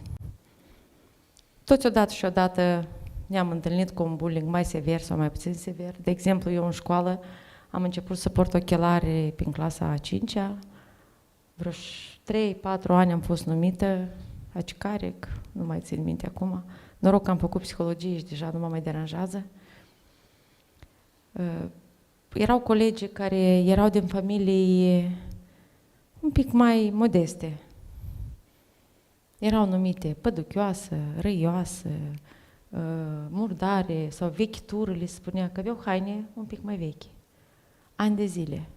Numai când avea nevoie liderul clasei de 1-2, îi lua și îi folosea pentru niște acțiuni și iar îi dădea undeva aparte. Azi o să vorbim și despre aceasta. Care sunt acele consecințe ale bullying-ului și ce ne lasă el nou după acest gust dulce-amar? Este chiar v-aș recomanda să faceți cunoștință, a fost primul care a vorbit despre bullying și a cercetat acest fenomen. Dă niște teorii foarte bune și foarte accesibile. Îndeosebi, dacă doriți voi să faceți cunoștință cu lucrările lui, sunt foarte bune pentru cercetare, dacă aveți vreun proiect de făcut. Și el descrie 3 forme de bullying, sau 3 tipuri, să spunem, de bază. Este fizic, verbal și emoțional. Evident că cel mai ușor de demonstrat și de identificat este cel fizic, pentru că el lasă undeva amprentă pe piele. Da? Lovitura, împingerea, pocnirea, ciupirea, constrângerea celuilalt elev prin contactul fizic. Deci, îmbrânceală, el merge pe coridor și pur și simplu îl îmbrâncește. De ce i-am făcut? Sau îi dă un șut în fund. De ce i-am făcut? Că i-am dat un șut în fund. Mare, ce asta nu se poate? Cel verbal. Cel verbal deja este un pic mai greu de identificat. Numai dacă ai niște înregistrări audio, poți încă cât de cât să le demonstrezi și acei dacă sunt autorizate. amenințări, tachinarea, insultă, bătaie de joc, șantaj, porecla, împărtășirea de zvonuri și minciuni. S-ar părea, am dus un zvon de aici încolo. Dar care consecințe poate avea acel zvon? Eu fiind psiholog, începând cu psiholog școlar, am fost mai mulți ani șefa Centrului Psihologic de pe strada Veronica Micle 4A, care este un centru municipal, centru psihosociopedagogic pentru toți elevii din municipiu Chișinău cu servicii gratuite. Și iată acolo am văzut care este consecința zvonurilor, când mai mulți adolescenți pe parcursul activității mele în cadrul centrului aveau tentativ de suicid.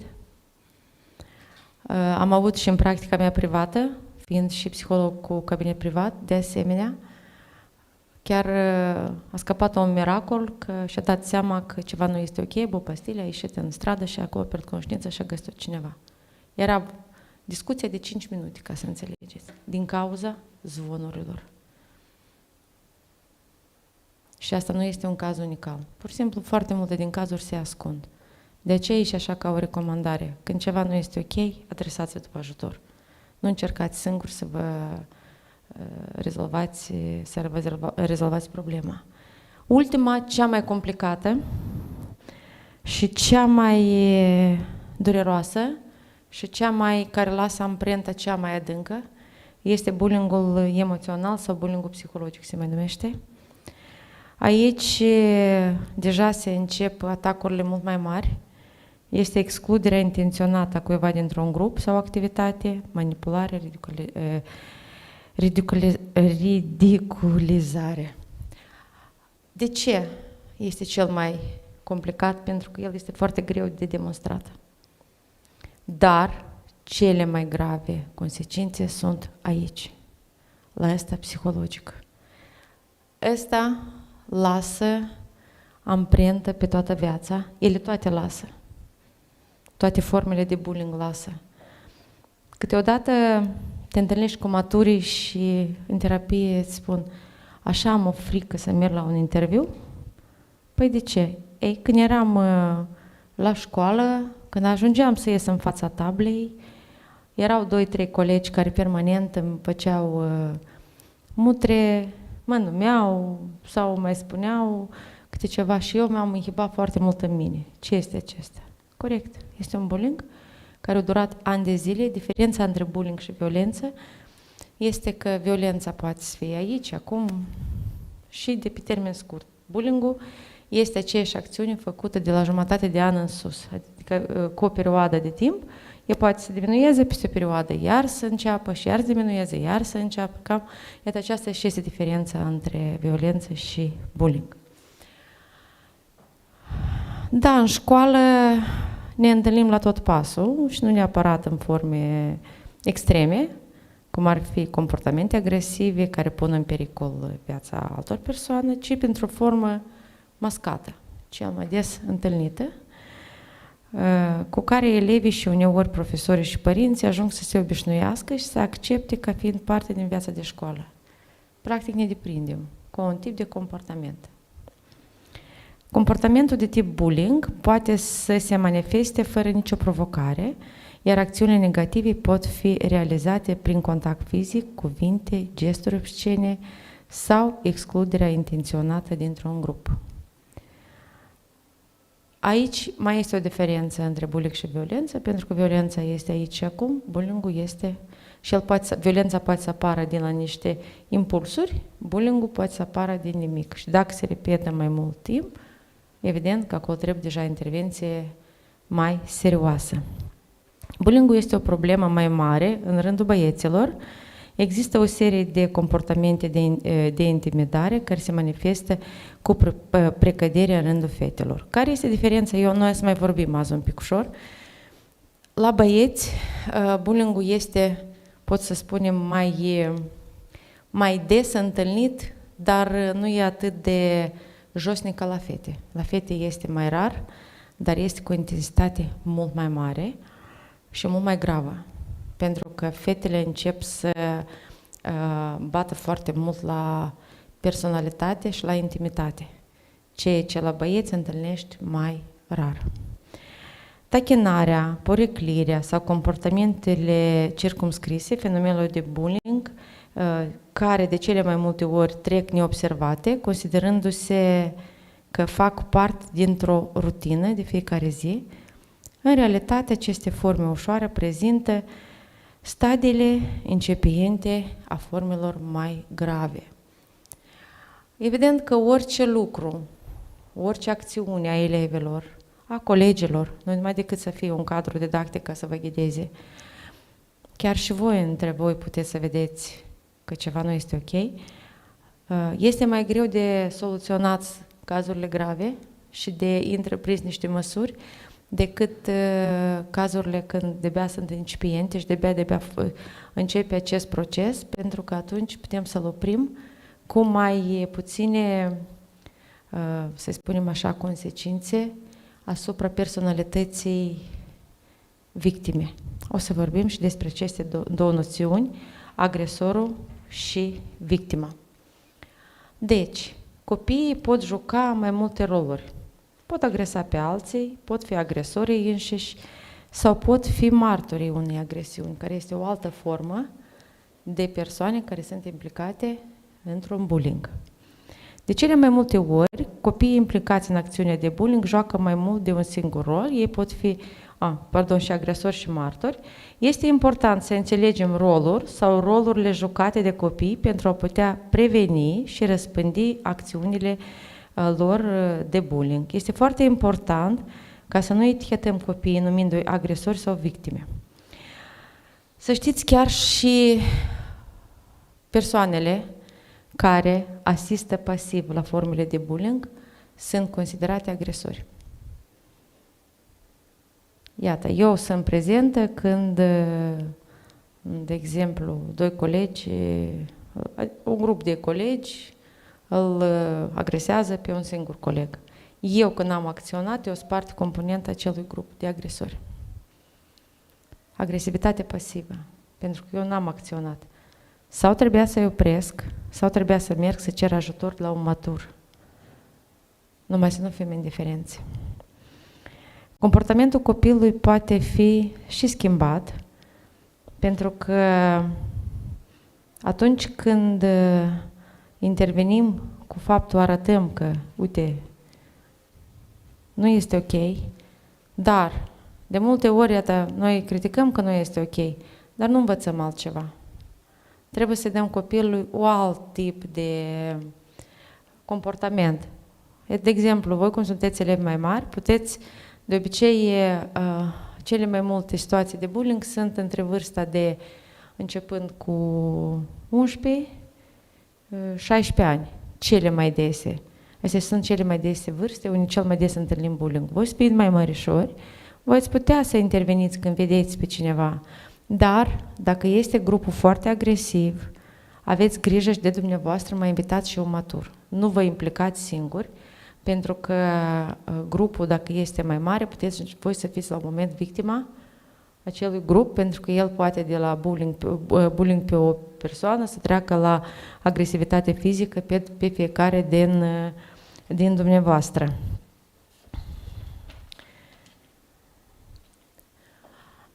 În loc să etichetăm copiii, mai bine ne-am aplicat asupra comportamentului acestora.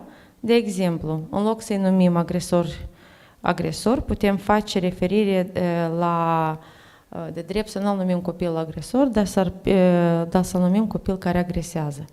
Pentru că dacă copilul se deprinde cu noțiunea de agresor, el după aia asta poate să o ieși ca trofeu și să mândrească cu asta și este un fenomen și practic un fenomen foarte periculos însăși pentru copil, dar și pentru mediul unde acest copil crește și se dezvoltă. În loc să-l numim victimă, putem face referire la el drept copil care a fost agresat. Să nu utilizăm noțiunea de victimă a agresiunii, dar copilul care a fost agresat. În loc să fim numiți agresori victime, putem să ne referim drept copilul care a fost agresor, dar și victimă. Să știți că este un paradox aici. Cei mai mulți, după cercetările tot făcute de cercetători, se spune că cei mai mulți agresori cândva au fost victime. Și fiind un alt tip de caracter, temperament și tip de personalitate, el undeva își găsește locul unde sunt mai slab ca el și începe să-și manifeste aceste comportamente. Comportamentul de tip bullying adesea, dar nu întotdeauna, îmbracă diferite forme în funcție de gen. În cazul în care elevul care agresează este băiat, aici vă dau profilul acestui băiat. Are nevoie să se simte puternic și să dețină controlul. Alege victimele din cei cărora nu le place conflictul. Este satisfăcut pentru a provoca suferință victimelor. Își motivează acțiunile plângându-se că a fost provocat. Tacticile cele mai dese folosite de băieți sunt porecla, bătaia, lupta, deplasarea de bunuri, deposedarea de bunuri, deci bani, obiecte personale, distrugerea bunurilor victimei, îmbrânceala, lovirea, inițierea de atacuri și, să spunem așa, niște atacuri care sunt repetate, ceea ce reprezintă și diferența între violență și bullying. Profilul fetelor care manifestă comportament de tip bullying, agresorul este fata, se evidențiază prin manipulare, rănirea sentimentelor, respingerea subtilă și marginalizarea victimei. Tacticile cele mai des folosite de către fete sunt utilizarea poreclelor, izolarea victimei, nu vorbiți cu ea că o suferi și tu, și acolo sunt multe alte momente, răspândirea de zvonuri false. Le compune și le răspândește. Aici cele mai periculoase, atât și în partea și periculoși în partea băieților, sunt liderii non-formali.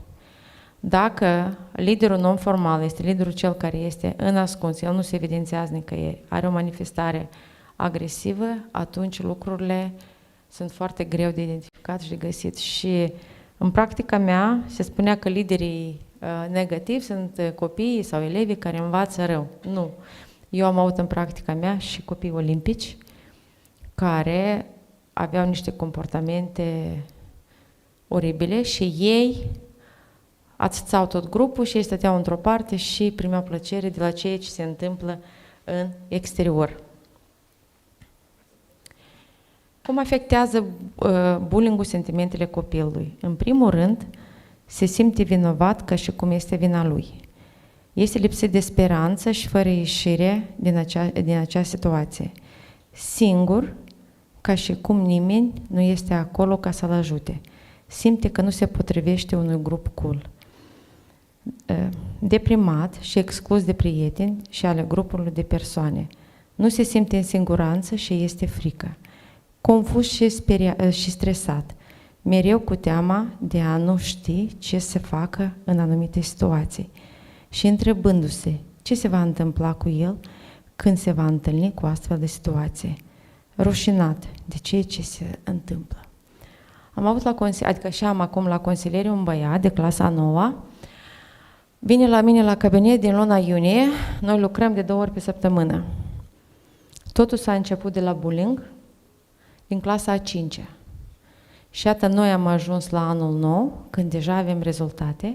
El, în fiecare pauză, fugea în viceu și se încuia acolo, de frică că iar va fi undeva agresat de câte un grup de elevi, colegi de clasă. Asta au fost 4 ani de zile. Eu nu cred să mai fie aici un cuvânt ceva de spus. Și lucrăm din iunie. Da, mai avem. Acum deja noi am depășit, deja nu fuge la toate pauzele. De la nou încoace la viceu nu se închide, nu e frică, nu fuge la prima învățătoare să fie protejat. Deja gata. El deja știe să dea înapoi, știe deja să dea și o replică, dar a durat și el va avea traumă toată viața. Cât de bine n-aș lucra eu. O să întâlnească o situație similară și el o să aibă nevoie de ajutor. Și este foarte grav acest lucru, pentru că îți marchează o viață. Fazele. Cum totuși se petrece acest bullying? El are 5 faze.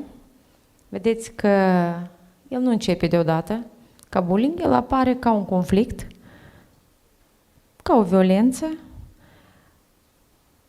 După aia apare, după conflictele zilnice, apar faza de explorare. După aia faza de consolidare, faza de manifestare și ieșirea, faza finală. Atunci deja când merge agresiunea directă. Vedeți că nu se formează lucrurile astea aici și acum. Ele se formează pe parcursul perioadei, v-am spus, o perioadă mai mult de jumătate de an. De aia și este incluse în aceste 5 faze. Mitul despre bullying. Că bullying-ul nu este grav, deoarece el cum? El apare, dispare, apare, dispare. A dispărut, este ok, a apărut, ne facem că nu vedem. Sunt doar, maturul ce spune, sau sunt doar copii. Se comportă cum se comportă copiii. Se numesc, se tachinează, se împing, dar atunci când deja lucrurile astea trece de jumătate de an și deja cineva din copii deja schimbă comportamentul, deja trebuie de bătut alarma. Aici câteva recomandări privind modelul de prevenire a bullying-ului, ce implică întreaga școală, se bazează pe 4 principii cheie care ar trebui respectate de către toți adulții. Deci, sunt 4 principii care trebuie respectate. De ce este foarte bine ca acest lucru să se petreacă tot anul? Pentru chiar de nu sunt situații de bullying, nu în toate școlile sunt. Este agresivitate, este niște violențe, să spunem, periodice, dar atunci când ținem mâna pe pult și permanent ne ocupăm cu prevenirea, nu se ajunge ca după aia să rezolvăm situațiile privind bullying-ul. În România, în general, deja este și lege. La noi încă este, dar e așa, un pic cam șchioapă.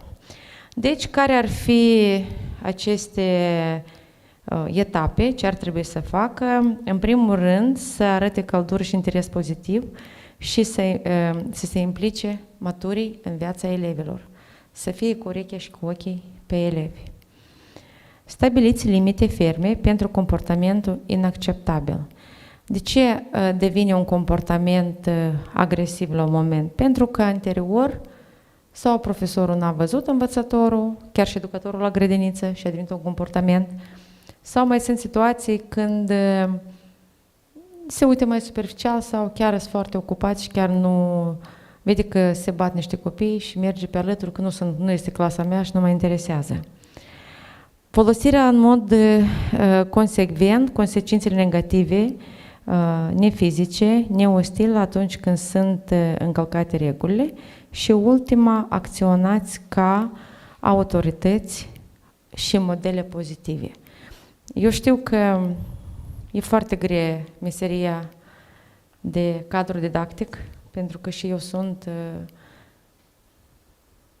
și cadru didactic, dar până la urmă noi suntem la muncă și respectiv undeva suntem acei care chiar trebuie să ne pese.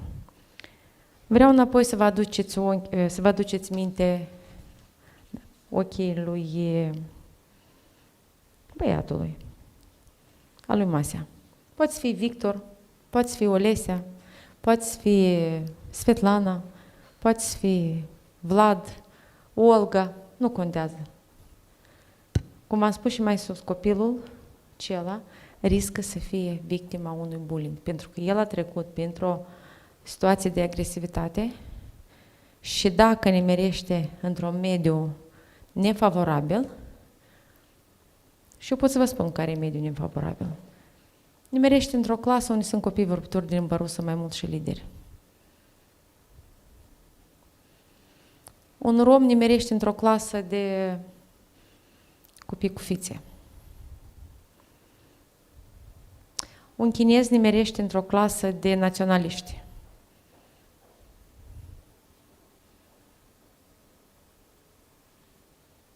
Nu vreau să comentez. Statisticile. 3 din 10 copii sunt excluși din grupul de colegi. 1 din 4 copii au fost umiliți în fața colegilor. 3 din 10 copii sunt amenințați cu bătaia sau lovirea de către alți colegi. Dacă e să fim sinceri, îmi pare că eu la toate mă regăsesc. Evident că acum aș reposta mai frumos. Și băiatul meu, care acum învață în Londra, dar își plătește singur studiile, pentru că eu cu salariul de lector, el și-a ales facultatea. El îmi spune că, să știi că, toată vremea mi spuneai că în străinătate nu există bullying, discriminare. E foarte multă. Are un hobby, modeling-ul și fotografia, învață la Digital Media și a luat niște proiecte de modeling. Când a ajuns, tot a fost ok până a aflat că el nu este gay și l-au exclus. Atât de traumat a fost că acum să-l invite la colegiu în Liga Studenților, într-o săptămână să-i propună să fie vicepreședintele ligii, copiii noștri știu a munci, și ca primul eveniment să fie promovarea LGBT-ului. Și mama ne rupe inima, da, am făcut. Pentru că eu sunt mai puternic decât situația în care eu am nimerit.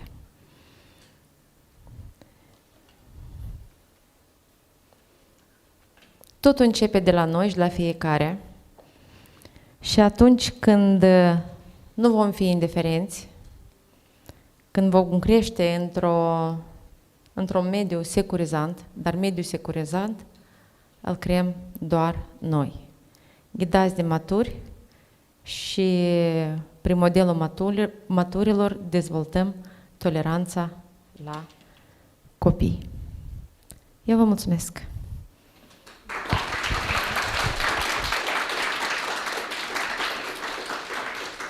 Dacă aveți ceva întrebări, pot să vă răspund.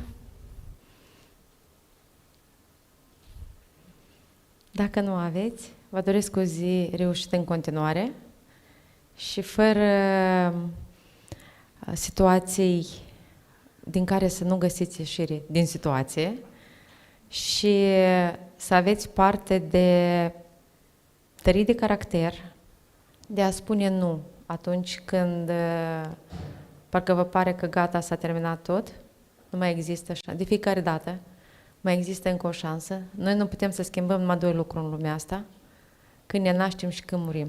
Restul, totul este în mâinile noastre.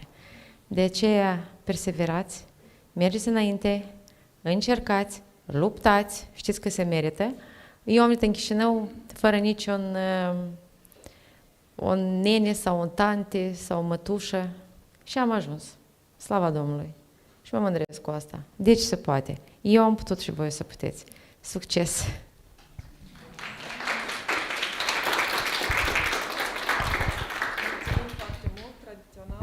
Mulțumesc!